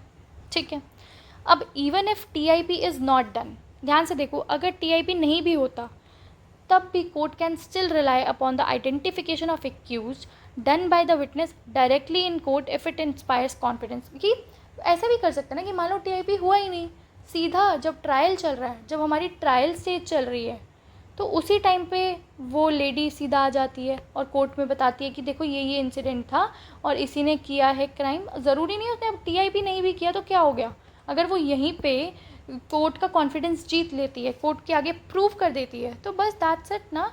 मेन बात है कि प्रूव होना चाहिए, मेन है कि कोर्ट का कॉन्फिडेंस होना चाहिए, कोर्ट को बिलीव होना चाहिए। ठीक है, अब it all depends upon facts and circumstances of the case. तो case to case facts differ होंगे, बट बात सेम रहेगी कि टीआईपी पुलिस की मर्जी है, it is not a matter of right of accused. और अगर इवन इफ टीआईपी नहीं भी हुआ तो उससे कोई फ़र्क नहीं पड़ता, अगर वो ट्रायल स्टेज में ही डायरेक्टली एक सब्सटैंशियल एविडेंस दे दे, अच्छा खासा एविडेंस जिससे कोर्ट को बिलीव हो जाए कि इसी बंदे ने किया, तो इट इज़ सफिशिएंट कि उसको वहाँ पे कन्विक्ट कर दिया जाए। But opposite is not true. ठीक है, मैं ये बोल रही हूँ कि अगर टीआईपी नहीं हुआ, सीधा ट्रायल में प्रूव हो गया कि यही बंदा आइडेंटिफाई कर लिया गया, तब तो है फाइन सिचुएशन। ठीक है, तब तो हम कन्विक्ट कर सकते हैं अपने एक्यूज़ को। बट जो दूसरी सिनारियो है ना, वो पॉसिबल नहीं है। यानी कि अगर टीआईपी हो गया बट ट्रायल स्टेज में प्रूव नहीं हो पाया या उसकी स्टेटमेंट मैच नहीं की, वो मुकर गया, तो अब सिर्फ टीआईपी के तौर पे आप कन्विक्ट नहीं कर सकते, तो ये तो it will not be considered evidence. तो ये जो ऑपोजिट सिनारियो है ये पॉसिबल नहीं है, ये पॉसिबल है। टीआईपी नहीं भी हुआ, सीधा ट्रायल में प्रूव हो गया तो चलेगा। कन्विक्ट कर सकते हैं। लेकिन टीआईपी हो गया और ट्रायल, जो कि मेन हमारी एविडेंस है, जब आप वही नहीं प्रूव कर पाए तो कोई आपका एविडेंस ही नहीं ये एविडेंस वेस्ट है। TIP is a waste, then कोई काम नहीं आएगी, क्योंकि मेन पर्पस होता है टीआईपी का टू कोरॉबरेट, यानी कि एक सपोर्ट करे ट्रायल पे। तो कोई जब जब कोई है ही नहीं सब्सटैंशियल एविडेंस, तो किस चीज़ को सपोर्ट करेगा? ठीक है, ये चीज़ होती है। अब हम चलते हैं, मुझे लगता है कि अब हम सिर्फ सिनारियोज पढ़ेंगे एंड देन हम लोग केस लॉस पढ़ेंगे, एंड दैट इज़ ऑल। इतना ही इम्पॉर्टेंट है आपके सेक्शन 7 के लिए। ठीक है, तो हम क्विकली चल लेते हैं। अब मैं आपको कराती हूँ, पहले मैं आपको केस लॉस करा देती हूँ, फिर एक दो छोटे छोटे सिचुएशंस कर लेंगे। देखो, ये मैं 5 केसेस लाई हूँ, 1 2 3 4 5, अच्छा 6 हैं टोटल, 6 केसेस हैं। हम 1 बाय 1 पढ़ लेते हैं। मैं यहीं समझा देती हूँ, और ज़रूरत लगी तो मैं बोर्ड पे चलूँगी, अदरवाइज़ आप खाली शॉर्ट में ब्रीफ में लिख भी लोगे ना 2 लाइन, तो that is also more than sufficient. पहला केस है मुकेश सिंह वर्सेस स्टेट। ये है 2023 सुप्रीम कोर्ट का केस है हमारे। तो इस केस में ऑनरेबल सुप्रीम कोर्ट ने क्या बोला, पहले तो ये समझ के चलो यार, ऐसे मज़ा नहीं आता, हम बोर्ड पे ही चल लेते हैं। तो मैं पढ़ा रही हूँ, पूरा नहीं लिखूँगी मैं, सिर्फ लिख रही हूँ मुकेश केस। ठीक है, इस केस में क्या होता है कि क्वेश्चन क्या उठता है, तो इसमें जो एलिगेशंस इशू था ना, वो ये था कि जो टीआईपी है it violets article 20 clause 3 of constitution of India, इसलिए टीआईपी को इनवैलिड कर देना चाहिए, अनकॉन्स्टिट्यूशनल डिक्लेयर कर देना चाहिए। ये एलिगेशन उठी कि क्या बोला जाता है। देखो, 20 क्लॉज 3 जब हम आर्टिकल कॉन्स्टिट्यूशन का पढ़ते हैं तो वो बोलता है राइट अगेंस्ट सेल्फ इंक्रिमिनेशन, यानी कि no one can be compelled to give evidence against himself, यानी किसी भी बंदे को फोर्स नहीं किया जा सकता कि वो अपने खिलाफ कोई एविडेंस दे, क्योंकि वो खुद फंसेगा, है ना। तो हम उसको फोर्स नहीं कर सकते कि अगर उसको पता भी है ना कि ये चीज़ उसके खिलाफ जा रही है और उसको पता है, तो वो उसके पास राइट है वो चुप रहने का, राइट टू साइलेंस भी उसी में से निकल आएगा कि उसके पास राइट है चुप रहने का। हम उसको फोर्स नहीं कर सकते कि नहीं भाई तुझे अपने खिलाफ ही एविडेंस देना पड़ेगा। भाई कॉमन सेंस की बात है, कोई बंदा क्यों चाहेगा अपने आप को फंसाना। तो ये हमारा एक बेसिक हमारा आर्टिकल 20 क्लॉज 3 में ये हमारी एक राइट दी गई है कि हमारे पास राइट है to right against self incrimination, कि हम अपने ही खिलाफ एविडेंस देने के लिए मजबूर नहीं किए जा सकते। तो इसी को बेस बनाते हुए ना एक इशू बना दिया जाता है कि भाई जिस तरीके से 20 क्लॉज 3 में ये बात लिखी गई है, तो वो चीज़ सेम ना टीआईपी पे अप्लाई करती है। यानी कि जब टीआईपी कंडक्ट किया जाता है ना, तो मजिस्ट्रेट के पास पावर होती है कि वो मजिस्ट्रेट कैन आस्क, कैन लिख लो, मजिस्ट्रेट विल आस्क, यानी कि मजिस्ट्रेट चाहे तो वो कंपेल भी कर सकता है किसको, एक्यूज को, किस चीज़ के regarding, to participate in what, TIP. अब मान के चलो कि पुलिस ने बोल दिया कि इसमें टीआईपी करने की ज़रूरत है, मजिस्ट्रेट को भी कन्विंस कर लिया। अब मजिस्ट्रेट ने बोला है कि उसको पार्टिसिपेट करने के लिए कि भाई आगे खड़े तो हो, वो आ ही नहीं रहा है, तो मजिस्ट्रेट के पास पावर है कि वो कंपेल कर सकती है कि उसको कि आपको पार्टिसिपेट करना ही पड़ेगा। तो इस चीज़ को ये बोल रहे हैं कि ये जो कंपेल वाली रिक्वायरमेंट है ना, तो ये हमारे आर्टिकल 23 को वायलेट करती है। But our honourable supreme court denied, उन्होंने बोला कि TIP is completely valid and constitutional. Completely valid है, क्योंकि हम टीआईपी में हम कुछ, जैसा अभी हमने बताया कि टीआईपी एक एविडेंस की तरह तो काम करता नहीं है, कि सिर्फ टीआईपी होना किसी बंदे को कन्विक्ट नहीं कर देता जब तक ट्रायल स्टेज में भी वो चीज़ प्रूव ना हो। तो टीआईपी एक जस्ट एक एडिशनल चीज़ है कि अगर टीआईपी में हम ऐसा नहीं कह रहे कि हम उसको गलत ही हम उसको गिल्टी ही प्रूव कर रहे हैं, नहीं, ऐसा कुछ नहीं है। टीआईपी में सिर्फ एक नॉर्मल आइडेंटिफिकेशन की जाती है, और उसकी वैल्यू तभी होगी जब उसका ठोस सबूत मिलेगा हमारी ट्रायल स्टेज पे। तो इसीलिए हम ये नहीं कह सकते कि हम उसको मजबूर कर रहे हैं एविडेंस देने के लिए, क्योंकि टेक्निकली तो इट इज़ नॉट एविडेंस।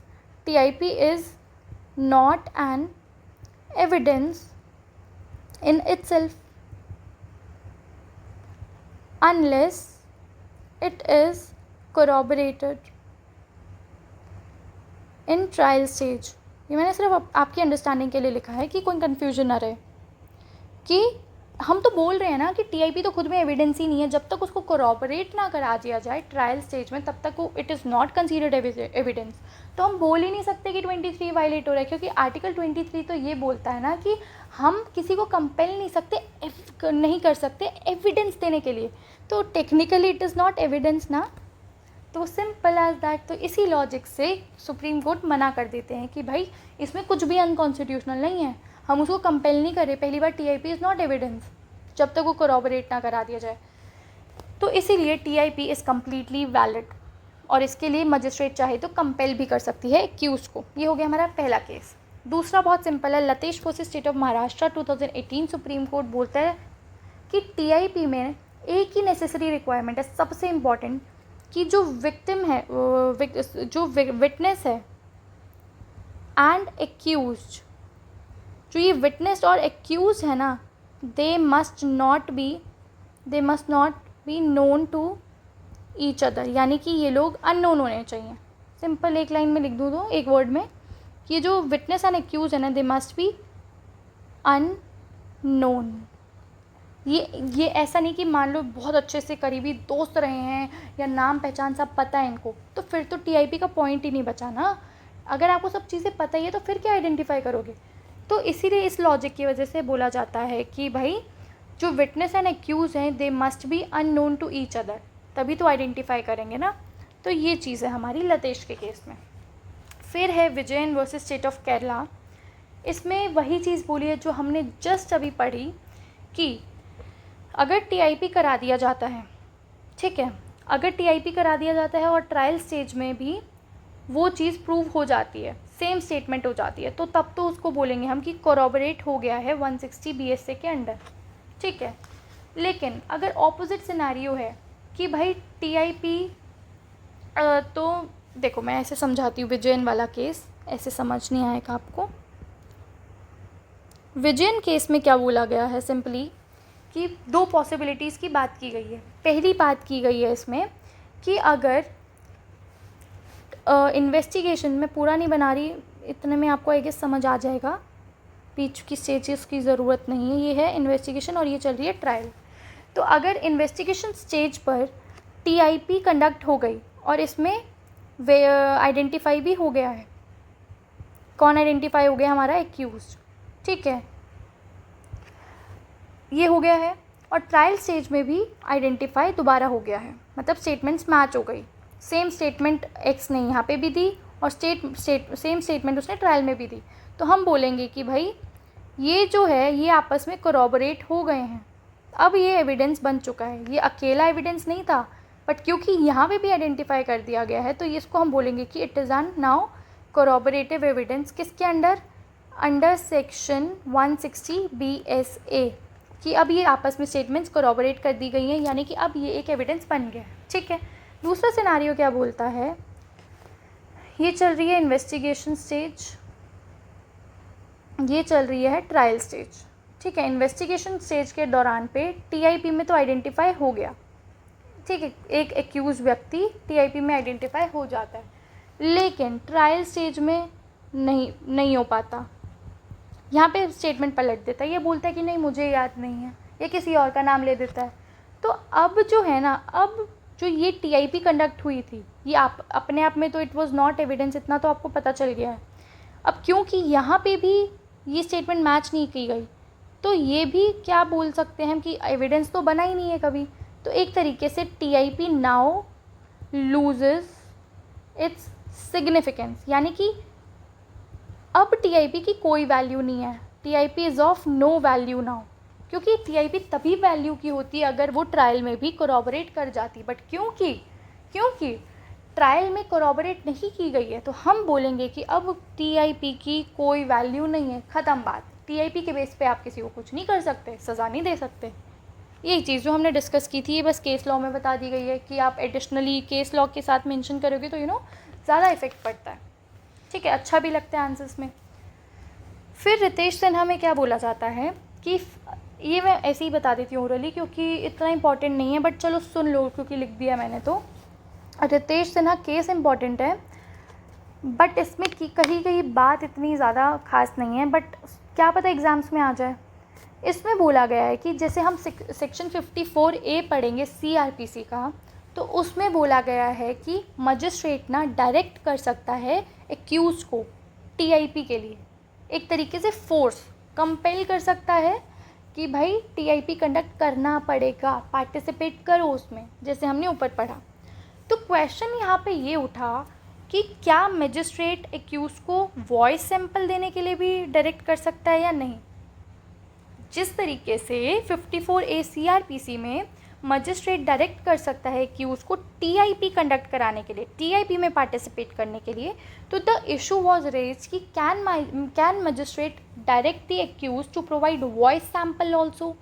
मान लो उसको कोर्ट के पास कुछ ऐसा एविडेंस आया कि उसको लग रहा है कि ये रिकॉर्डिंग एक ही है, अब उसको कंफर्म करना है, तो कोर्ट क्या करेगी, क्या कंपेल कर सकती है कि उसको कि नहीं मुझे आप अपना वॉइस सैंपल दो ताकि मैं मैच कर पाऊँ।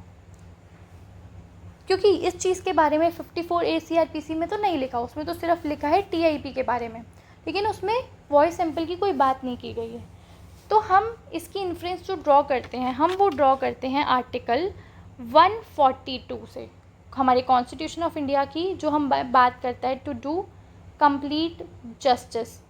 यानी कि अगर कोई चीज़ किसी प्रोविज़न या किसी एक्ट में, किसी सेक्शन में नहीं भी लिखी गई, तो हम आर्टिकल 142 का यूज़ करके, हम मतलब सुप्रीम कोर्ट आर्टिकल 142 का यूज़ करके एक कंप्लीट जस्टिस प्रोवाइड करने के लिए केस में कुछ एडिशनल चीज़ें भी बोल सकती है। तो इसी के थ्रू सुप्रीम कोर्ट ने हेल्ड किया कि TIP भी कंडक्ट की जा सकती है थ्रू वॉइस सैम्पल, यानी कि वॉइस सैम्पल देने के लिए भी कोर्ट कैन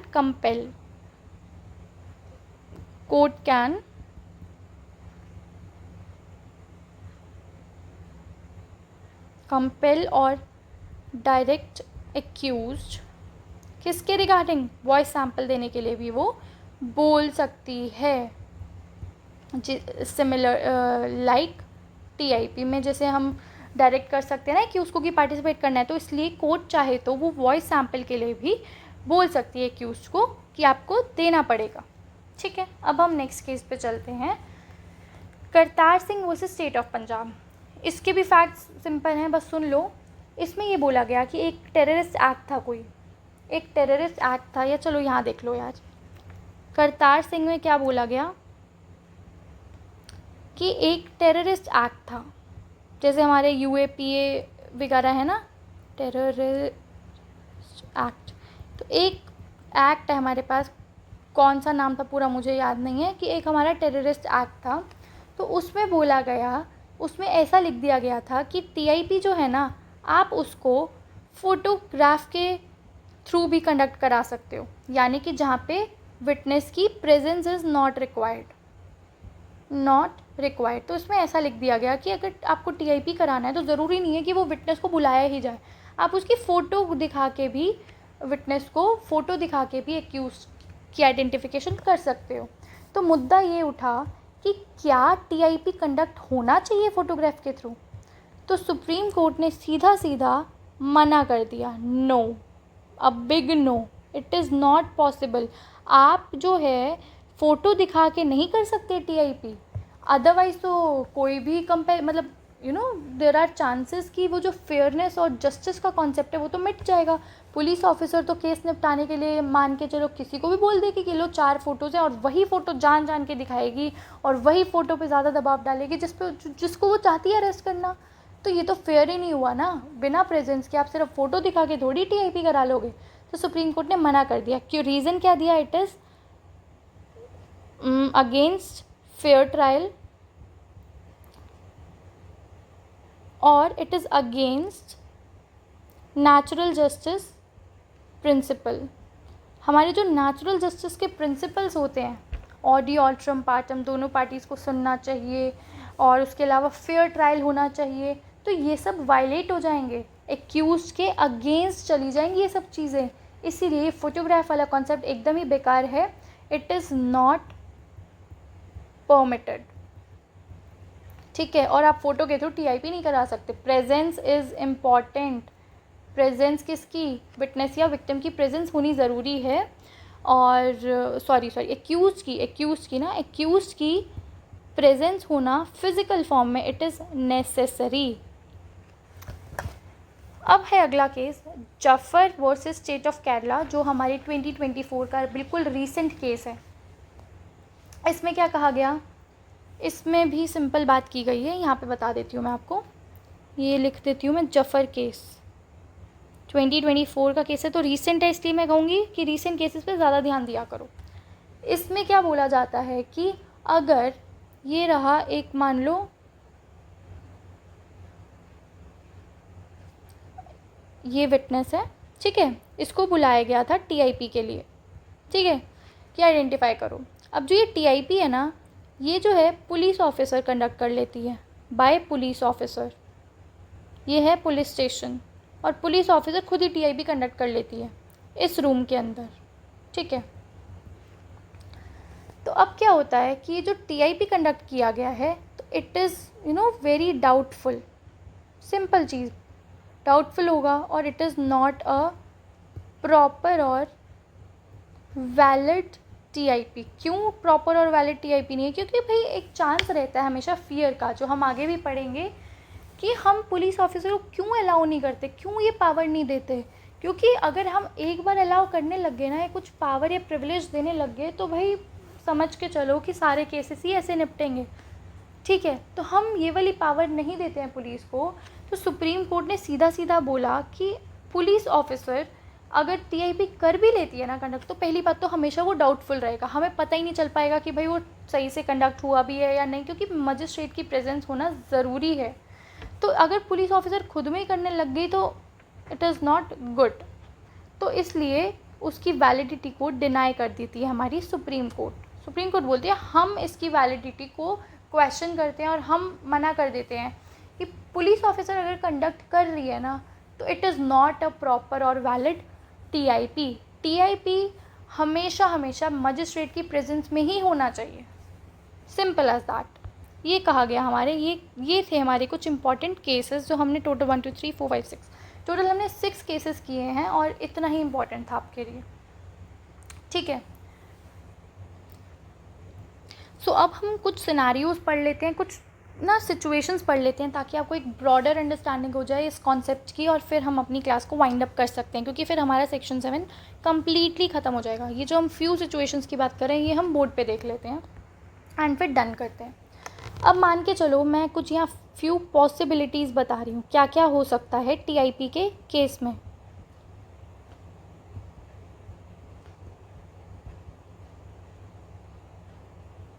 देखो, हमने जो ये चीज़ पढ़ी है कि अननोन एक्यूज होना चाहिए, राइट, कि उसकी आइडेंटिटी पहले ही रिवील ना हो, फिर तो फेयर ही नहीं लगेगा टीआईपी का प्रोसेस। तो इसके रिगार्डिंग पहले मैं आपको 2 सिनारियोज देती हूँ। मान के चलो कि पहली सिचुएशन लो कि no TIP was conducted as at investigation stage. पूरा क्या लिखूँगी मैं, रुको, ऐसे बना देती हूँ। अब मान के चलो ये है इन्वेस्टिगेशन, ये है हमारा केस चल रहा है, ठीक है, ये है investigation stage, this is the trial stage. ये मैंने बीच में डिफ्रेंसिएशन बना दिया कि कन्फ्यूजन ना हो। सो अब क्या होता है कि टीआईपी यहाँ पे हुआ ही नहीं, नो टीआईपी। ऑलरेडी हम डिस्कस कर चुके हैं, बट एक बार फिर देख लो, ब्रशअप हो जाएंगी चीज़ें कि इन्वेस्टिगेशन स्टेज पे टीआईपी नहीं हुआ, मान के चलो सीधा ट्रायल स्टेज में प्रूव हो जाता है, यहीं पे डायरेक्टली आइडेंटिफाइड, मतलब जो एक्यूज है is identified directly at trial stage. अगर ट्रायल स्टेज पे डायरेक्टली आइडेंटिफाई कर दिया गया तो नो प्रॉब्लम, हमने पढ़ा है कि ये तो एविडेंस है ही। अगर यहाँ टीआईपी नहीं भी हुआ तो इसका इस पर नो इफेक्ट, ठीक है, इस पर इसकी वैलिडिटी पे कोई क्वेश्चन नहीं आएगा, क्योंकि मेन तो एविडेंस स्टेज होती है हमारी ट्रायल। अगर ट्रायल में ही डायरेक्टली प्रूव कर दिया जाए एविडेंसेस के थ्रू कि ये बंदा एक्यूज है और ये आइडेंटिफाई हो जाए, तो वो अपने आप में ही एक सब्सटैंटिव एविडेंस की कैटेगरी में आता है, खुद ही में एक सक्षम एविडेंस है कि इसी एविडेंस के बेसिस पे भी हम कन्विक्ट कर सकते हैं, अगर इतनी स्ट्रॉन्ग कैटेगरी का है। तो मैं ये बोल रही हूँ कि ये तो हमें समझ आ गया, बट इसके पीछे की एक चीज़ बताती हूँ कि अगर ऐसा सिनारियो बनता है ना कि यहाँ पे टीआईपी नहीं की गई और सीधा ट्रायल स्टेज पे जाके आइडेंटिफाई कर लिया गया, तो एक इशू पता है क्या आता है, एक जो बिग हर्डल आता है जिसके बारे में हम नहीं सोचते हैं। देखो इन्वेस्टिगेशन तो फिर भी, जैसे अगर मान लो यहाँ क्राइम हुआ, इन्वेस्टिगेशन तो फिर भी मान लो 10-15 दिन में हो गई शुरू। ट्रायल पे आते आते आपको पता है हमारे कोर्ट्स का system, it takes a lot of time. कई कई बार ईयर्स लग जाते हैं, बहुत साल लग जाते हैं ट्रायल पे पहुंचने तक के लिए। अब अगर आपने टीआईपी नहीं कराया और डायरेक्टली मान लो 2 साल बाद भी अगर, या 2-3 साल बाद भी ट्रायल चल रहा है और वहाँ पे जाके आप आइडेंटिफाई करते हो, तो प्रॉब्लम पता है क्या आएगी? एक ना एक्यूज के फेवर में केस जाने के बहुत चांसेस रहेंगे। एक्यूज फेवर, क्यों बोल रही हूँ मैं ऐसा? क्योंकि एक्यूज के पास ना बहाना मिल जाएगा, एक्सक्यूजेस, कि वो मल्टीपल डिफेंस ले पाएगा। पता है क्या बोलेगा? वो ट्राई करने की कोशिश करेगा कि जो ये बोल रहा है ना, आइडेंटिफाई कर रहा है, इट इज़ नॉट रिलायबल। क्यों? पहली बात तो नो फ्रेश मेमोरी, कि भाई ये बोलेगा कि ये इंसिडेंट हुए भी 2 साल हो गए हैं, 4 साल हो गए हैं, तो इसको अब तक कैसे याद है? ये तो जानबूझ के मुझे फंसा रहा है। ठीक है, वो उसकी मेमोरी को क्वेश्चन करेगा विटनेस की, कि भाई हो ही नहीं सकता इसको 2 साल पुरानी बात इतनी क्लियर, इतनी विविडली याद हो, इट इज़ नॉट पॉसिबल। वो ऐसे करके विटनेस की क्रेडिबिलिटी पे, उसकी रिलायबिलिटी पे क्वेश्चन कर सकता है। या फिर वो ऐसा भी बोल सकता है कि अब मान लो 2 साल का बहुत लंबा पीरियड होता है, उसके बीच में विटनेस ने तो मुझे कई बार देखा है, इसने तो मुझे जेल में भी देखा है, इसने तो मुझे न्यूज़ चैनल्स में भी देख लिया है, ठीक है, या न्यूज़पेपर में भी पढ़ लिया मेरे बारे में, और वो सुन के ये आ रहा है। या फिर बोल देगी कि भाई पुलिस ने ही खुद पहले दिखा दिया था, उस पर ब्लेम कर देगी, ठीक है, एट्सेट्रा एट्सेट्रा, ये सब सिनेरियोज बोलेगी। तो इससे होगा क्या? ये बोलने की कोशिश करेगा कि ये जो आइडेंटिफाई कर रहा है ना, it is not based on memory, not based on memory, बल्कि वो एक्सटर्नल सोर्सेज की वजह से मुझे ऐसे आइडेंटिफाई कर रहा है। तो इससे होगा क्या कॉन्सिक्वेंस? एक्विटल के चांसेस बढ़ जाएंगे, यानी कि बहुत ज़्यादा चांसेस हो जाएंगे एक्यूज़ के छूटने के, कन्विक्शन बहुत मुश्किल हो जाएगी, एक्यूज़ के एक्विटल के चांसेस बढ़ जाते हैं। तो ये एक ना ड्रॉबैक होता है, ठीक है। अब मैं आगे चलती हूँ हमारी नेक्स्ट चीज़ के ऊपर, कि अब मान के चलो टीआईपी, ऐसे मान के चलो, जो हमारी सेकंड सिनेरियो है, ऐसे मान के चलो कि टीआईपी प्रपोज तो किया गया, ठीक है, टीआईपी वॉज प्रपोज्ड। कौन प्रपोज करता है टीआईपी के लिए? पुलिस। किसको करेगी? To magistrate. तो प्रपोज तो किया गया टीआईपी, लेकिन, और हाँ, उसके बाद मजिस्ट्रेट ने डायरेक्ट भी किया, किसको? एक्यूज को, कि आपको पार्टिसिपेट करना पड़ेगा टीआईपी के प्रोसेस में। अब अगर तो एक्यूज एक्सेप्ट कर लेता है, पार्टिसिपेट करने को रेडी हो जाता है, एक्सेप्ट कर लेता है कि yes I am ready for the TIP process, तो फिर तो कोई कन्फ्यूजन की बात ही नहीं, फिर तो नॉर्मल टीआईपी कर लिया जाएगा और ऐसे केस आगे स्मूथली चलेगा। बट इफ़ द एक्यूज, मतलब मजिस्ट्रेट के डायरेक्ट करने के बाद भी अगर वो मना कर रहा है ना कि नहीं भाई मैं पार्टिसिपेट नहीं करूँगा, तो उस केस में क्या होगा? एक्यूज के अगेंस्ट में एक चीज़ हो जाएगी कि आगे चल के वो ट्रायल में जब एविडेंसेस प्रोड्यूस करेगा तो विटनेस ये डिफेंस नहीं ले सकता, नो डिफेंस, कि उसका टीआईपी वॉज नॉट कंडक्टेड, क्योंकि उसने खुद ही रिफ्यूज़ किया था, उसको चांस मिला था, ठीक है, और हो सकता था भाई वो ना भी मैच होता, समझ रहे हो, तो उसको चांस तो मिला था और मजिस्ट्रेट ने भी उसको डायरेक्ट किया था, बट फिर भी उसने रिफ्यूज़ कर दिया। तो हम ट्रायल में जाके उसको ये अपॉर्चुनिटी नहीं देंगे कि भाई तू वहाँ आके ये बोल सके कि भाई मुझे तो चांस नहीं मिला, तो ये डिफेंस नहीं ले पाएगा एक्यूज, ठीक है। ये बेसिक चीज़ थी, मुझे लगा कि समझा देती हूँ। But there is a catch, कि एक्यूज जो है ना वो एक चीज़ हमेशा कर सकता है, चाहे वो ये डिफेंस नहीं ले सकता, ये वाली चीज़ कि भाई क्योंकि उसने खुद मना कर दिया था ना पार्टिसिपेट करने के लिए टीआईपी में, तो वो बाद में जाके वो डिफेंस नहीं ले सकता कि मेरा तो ट्रायल ही नहीं हुआ, सॉरी मेरा तो टीआईपी नहीं हुआ, मुझे तो चांस ही नहीं मिला। लेकिन accuse can always take the plea कि उसने जो रिफ्यूज़ किया था ना, refusal was done due to some reason, वो ऐसा ज़रूर बोल सकता है कि हाँ मैंने रिफ्यूज़ किया था, मैं मानता हूँ। ट्रायल में जाके वो बोल सकता है कि प्ली ले सकता है कि मैंने रिफ्यूज़ किया था टीआईपी में पार्टिसिपेट करने के लिए, बट उसके भी मेरे पास वैलिड रीज़न है। ठीक है, क्या रीज़न है कि आइदर ही न्यू कि ही वो गिल्टी है, यानी कि उसको पता था वो गिल्टी है, तो वो ना सेल्फ इंक्रिमिनेशन वाला पॉइंट आ जाएगा कि उसके पास राइट था ना चुप रहने का, राइट टू बी साइलेंट। उसको पता था कि अगर मैं टीआईपी में चला जाता हूँ तो मैं पकड़ा जाऊँगा, तो मैं अपने ही एविडेंस क्यों देता।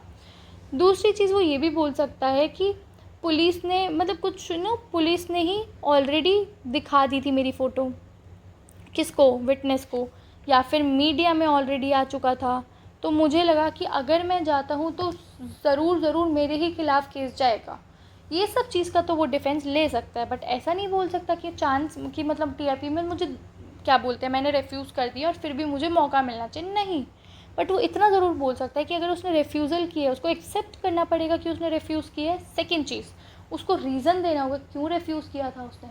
क्या उसको ऐसा लग रहा था कि उसके अगेंस्ट केस चला जाएगा, या फिर और कोई रीज़न था कि पुलिस की तरफ से उसको कुछ गड़बड़ लगी, या कुछ और रीज़न। ये चीज़ है, ठीक है।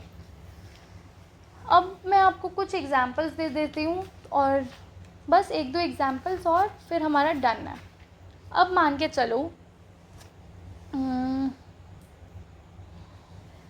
मैं ये सेम चीज़ बार बार बताने का पॉइंट नहीं है, मैं यही बात बोल रही हूँ कि ना जब हम अननोन वाली फैक्टर की बात करते हैं ना, कि जो सबसे टीआईपी का मेन इंग्रेडिएंट है ना, कि जो विटनेस है एंड एक्यूज है they must not be known to each other. ये वाला जो हम बात करें ना बार बार, तो हम इसमें अननोन से मतलब क्या है, क्या अनजान व्यक्ति, क्या स्ट्रेंजर की बात कर रहे हैं, नहीं। इसमें मैं बताती हूँ कि अगर मान के चलो एक बंदा है, एक बच्चा है, इसका मान लो एब्डक्शन हुआ या किडनैपिंग हुई, ठीक है। जिस एक्यूज़ ने किया, एब्डक्ट किया, मान लो उसको 6 महीने के लिए बंद रखा, किडनैप करके रखा हुआ था एक कमरे में। अब अगर इसका ये जब बाहर आ गया, मान लो जब केस चल रहा है, अगर इसका ट्रायल आफ्टर 10 ईयर्स भी होता है ना, एग्जाम्पल के तौर पे, अगर 10 साल बाद भी होगा ना इसका ट्रायल, तो तब भी हम इसके टीआईपी को तवज्जो देंगे। तब भी हम ये नहीं बोल सकते, उसकी मेमोरी क्वेश्चन नहीं कर सकते कि आपको 10 साल पहले की बात कैसे याद है, क्योंकि ये जो 6 महीने का टाइम था ना, it is a very long duration. कि वो 6 महीने एक इंसान के साथ बंद कमरे में रहा है, क्या टॉर्चर हुआ है उसके साथ, जो भी हुआ है, तो ये इतने लंबे टाइम तक रहा है कि अगर आप 10 क्या 20 साल बाद भी पूछोगे ना उस बच्चे से आके, वो तब भी बता देगा कि वो बंदा कौन था, वो तब भी छांट लेगा, वो तब भी आइडेंटिफाई कर देगा। तो ये चीज़ होती है, फैक्ट टू फैक्ट ना केसेस बदलती हैं, तो अगर वो 10 साल बाद भी आके बोल रहा है ना, तो तब भी उसको हम रिलायबल कंसीडर करेंगे, ठीक है। अब एक चीज़ और जो बहुत कॉमन है, अब मान के चलो आप हो ए, आपका नाम है ए, आप रेगुलरली बस में ट्रैवल करते हो। अब बस में तो आप ना बहुत सारे लोगों को देखते होगे, और कुछ उसमें से रेगुलर बंदे भी होते हैं। मान लो आपका ऑफिस रहता है, ऐसे और लोगों का भी तो ऑफिस रह सकता है, उनका फिक्स है कि वो 9 बजे की सुबह बस लेते हैं, उनमें से आप भी एक हो। अब मान के चलो ये है बी, आप और ये दोनों एक दूसरे को देखते भी हो, ठीक है, आप एक दूसरे को रिकॉग्नाइज भी करते हो, फेस टू फेस नो, आप बाय फेस भी जानते हो एक दूसरे को, but you don't know the names of each other. आपको ज़्यादा कुछ इन्फॉर्मेशन नहीं है, और अगर नाम भी पता है तो उसके अलावा आपको और कुछ डिटेल्ड इन्फॉर्मेशन नहीं है, नो डिटेल्ड इन्फॉर्मेशन। लेकिन आपने एक दूसरे को मल्टीपल टाइम्स देख रखा है, क्योंकि आप एक ही बस पे इतने समय से जा रहे हैं, तो हम इस केस में तब भी उसको अननोन ही कंसीडर करेंगे, जस्ट बिकॉज आप एक ही साथ इतने सालों से, मतलब 10 साल से भी ये लोग एक बस में जा रहे हैं, बट नहीं पता इनको एक दूसरे के बारे में। होता है ना सबसे, क्या आप बस में बात करते फिरते हो, या ट्रेन पे जाते हो 10 लोग मिलते हैं, मेट्रो पे जाते हो, तो क्या सबसे बात करते हो, नहीं ना। ये सबके बारे में आपको पता होगा, नहीं। तो हम अननोन से मतलब, मैं ये समझाना चाह रही हूँ, अननोन का मतलब स्ट्रेंजर नहीं है। अननोन का मतलब है कि आपको उसकी आइडेंटिटी, जो उसकी आइडेंटिटी है ना, विच इज़ एसेंशियल किस चीज़ के लिए, उसको अरेस्ट करने के लिए, उसको कन्विक्ट करने के लिए, ठीक है, वो सफिशिएंट होनी चाहिए। अगर आपको उसकी आइडेंटिटी के बारे में नॉट नोन, नहीं पता ना आपको डिटेल्ड इन्फॉर्मेशन, तो हम उसको अननोन ही मानेंगे, ठीक है। अब एक सिनेरियो और मान के चलो, अगर विटनेस जो है, टीआईपी कंडक्ट हुआ इन्वेस्टिगेशन स्टेज पे, राइट, अभी ट्रायल आना था, ट्रायल होने से पहले ही मान लो ये विटनेस है, इसने टीआईपी करा दिया था इन्वेस्टिगेशन स्टेज पे, अब ट्रायल होने से पहले ही यहाँ पे आके डब्ल्यू डाइज, तो अब क्या होगा टीआईपी का? अब जो ये टीआईपी है इसकी नो वैल्यू, पहले भी हमने देखा है कि इसकी ये खुद में तो एविडेंस है नहीं ना, तो अगर टीआईपी करने के बाद ये बंदा मर गया, ठीक है, ट्रायल स्टेज तक ही नहीं पहुंच पाया, तो इस टीआईपी हैज़ नो वैल्यू। किस चीज़ से कोरोबोरेट करोगे? क्योंकि TIP can not be the sole basis for conviction, कि अपने आप में सफिशिएंट नहीं है किसी को कन्विक्ट करने के लिए, किसी को सज़ा दिलवाने के लिए, नहीं।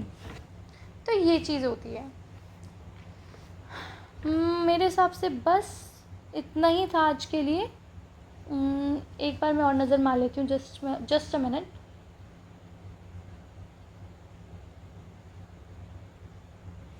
एक सिनेरियो और लास्ट देख लेते हैं हम। अब मान के चलो अगर पुलिस ऑफिसर है, जैसे मैंने अभी बताया कि टीआईपी जो है वो कम्प्लीटली किसकी विल है, पुलिस को ज़रूरी लगेगा तो वो कराएगा, आप एक्यूज की राइट नहीं है कि वो डिमांड कर सके।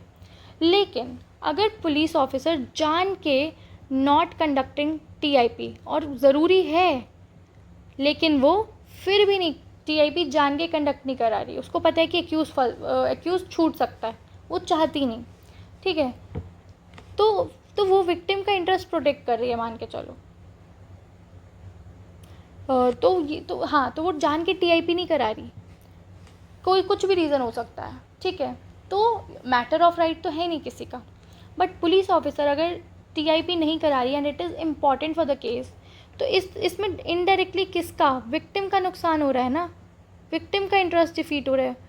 कि मान लो टीआईपी कंडक्ट कराती, विक्टिम पहचान लेता है कि उसको बात की वहीं के वहीं ख़त्म हो जाती है और केस चलता रहता। बट अगर वो जान के नहीं कराई तो क्या विक्टिम के पास कोई राइट नहीं है 166 क्लॉज 3 सीआरपीसी में जब हम जाते हैं ना, तो वहाँ पे विक्टिम एक बात बोल सकती है, किसको, विक्टिम जाएगा किसके पास, मजिस्ट्रेट के पास, इस सेक्शन के अंडर, और बोलेगा कि proper investigation is not being done, not proper investigation by police officer, क्योंकि ये भी तो टीआईपी भी तो हमारा इन्वेस्टिगेशन का ही पार्ट है ना। तो वो इस बात पे बोल सकती है कि भाई वो टीआईपी नहीं करा रही और ये इस केस के लिए बहुत इंपॉर्टेंट हो जाएगा टीआईपी कंडक्ट कराना, पर बार बार बोलने के बाद भी, रीजंस देने के बाद भी नहीं कराया जा रहा है टीआईपी, और इसलिए मैं बोल रहा हूँ कि it is not proper investigation, एक प्रॉपर इन्वेस्टिगेशन नहीं हो पा रही है,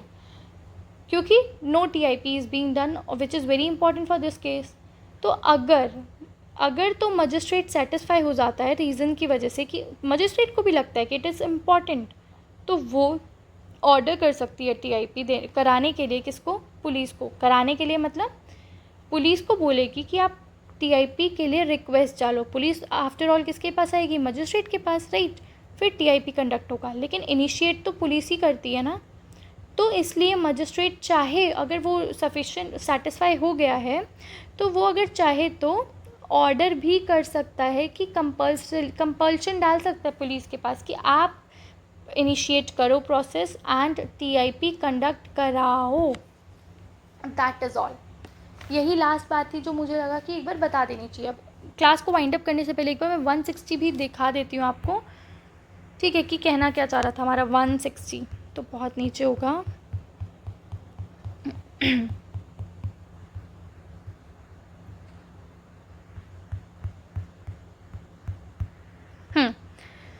160 में अभी जो हमने बात की है corroborative वाली, वही है कि former statements of witness may be prove to corroborate later testimony to the same fact। इसमें बोल रहा है कि इन ऑर्डर टू corroborate, जब आप corroborate यानी सपोर्ट कर रहे हैं किसी एविडेंस को, the testimony of a witness, then the former यानी पहले कही गई बात उस विटनेस के द्वारा relating to the same fact के बारे में बात होनी चाहिए। वो पहले भी वही स्टेटमेंट हो और बाद में भी सेम स्टेटमेंट ही दी गई हो. In order to corroborate the testimony of a witness, any former statement made by such witness relating to the same fact at or about the time when the fact took place or before any authority legally competent to investigate the fact may be proved. तो ये क्या बोल रहा है कि अगर ये रहा हमारा विटनेस, इसने अगर ये बोला कि X इज़ द किलर, ठीक है, इसने ये बात बोली TIP में, ये हो गई फॉर्मर स्टेटमेंट जो कि उसने पहले बोली. अब उसकी सब्सीक्वेंट या लेटर स्टेटमेंट है, मान लो ट्रायल के टाइम पे उसने लेटर स्टेटमेंट भी सेम बोली, X इज़ द किलर, तो corroborate हो गई ना, ये चीज़ corroborate हो गई. तो ये सेम फैक्ट से क्या कहना चाह रहा है कि ये यही इसी बात पे होना चाहिए कि X ही किलर है. सेम स्टेटमेंट जब होगी पहले भी और बाद में भी, तब हम बोलेंगे कि corroborate हो गई है. ये नहीं कि पहले स्टेटमेंट किसी और चीज़ के रिगार्डिंग थी और अब किसी और, सेम फैक्ट के ऊपर बात होनी चाहिए एंड तब हम बोलेंगे कि corroborate हो गया है. ठीक है, बस इतना ही था एंड हमारा आज का ख़त्म हो चुका है टारगेट एंड हमने कंप्लीट कर लिया है सेक्शन 7 को बहुत अच्छी तरीके से. एंड आई होप आपको हर चीज़ बहुत अच्छे से एंड डिटेल वे में समझ आ रही हो. एंड जाने से पहले बस मैं इतना बोलूँगी कि आप रिविजन्स करते रहिए एंड बेयर एक्ट पढ़ते रहिए and that is all. And हम लोग बहुत अच्छे से आगे की क्लासेस भी इसी तरीके से कंडक्ट करेंगे. So section 7 was very important for you guys and I suggest you all कि आप 2-3 बार ज़रूर अच्छे से मल्टीपल रिविजन्स लीजिए इस सेक्शन की. और इलस्ट्रेशंस हमने 1-2 तो कर लिए हैं, जो बाकी 2-3 पढ़ी है ना, वो भी एक बार ज़रूर रीड करो. ठीक है, and for more updates you can follow our Telegram channel Nivesh Kashyap tutorials and इस पर आपको हर चीज़ की रेगुलर अपडेट्स मिलते रहते हैं. तो आप ये चैनल भी ज्वाइन कर सकते हैं एंड अपडेटेड रहिए. ठीक है, so thank you guys, that is all for today. अब हम लेक्चर 9 में मिलेंगे और फिर हम लोग आगे सेक्शन 8 ऑनवर्ड्स पढ़ेंगे. All right students, that is all for today and हम लोग नेक्स्ट लेक्चर में मिलते हैं. All right, bye bye.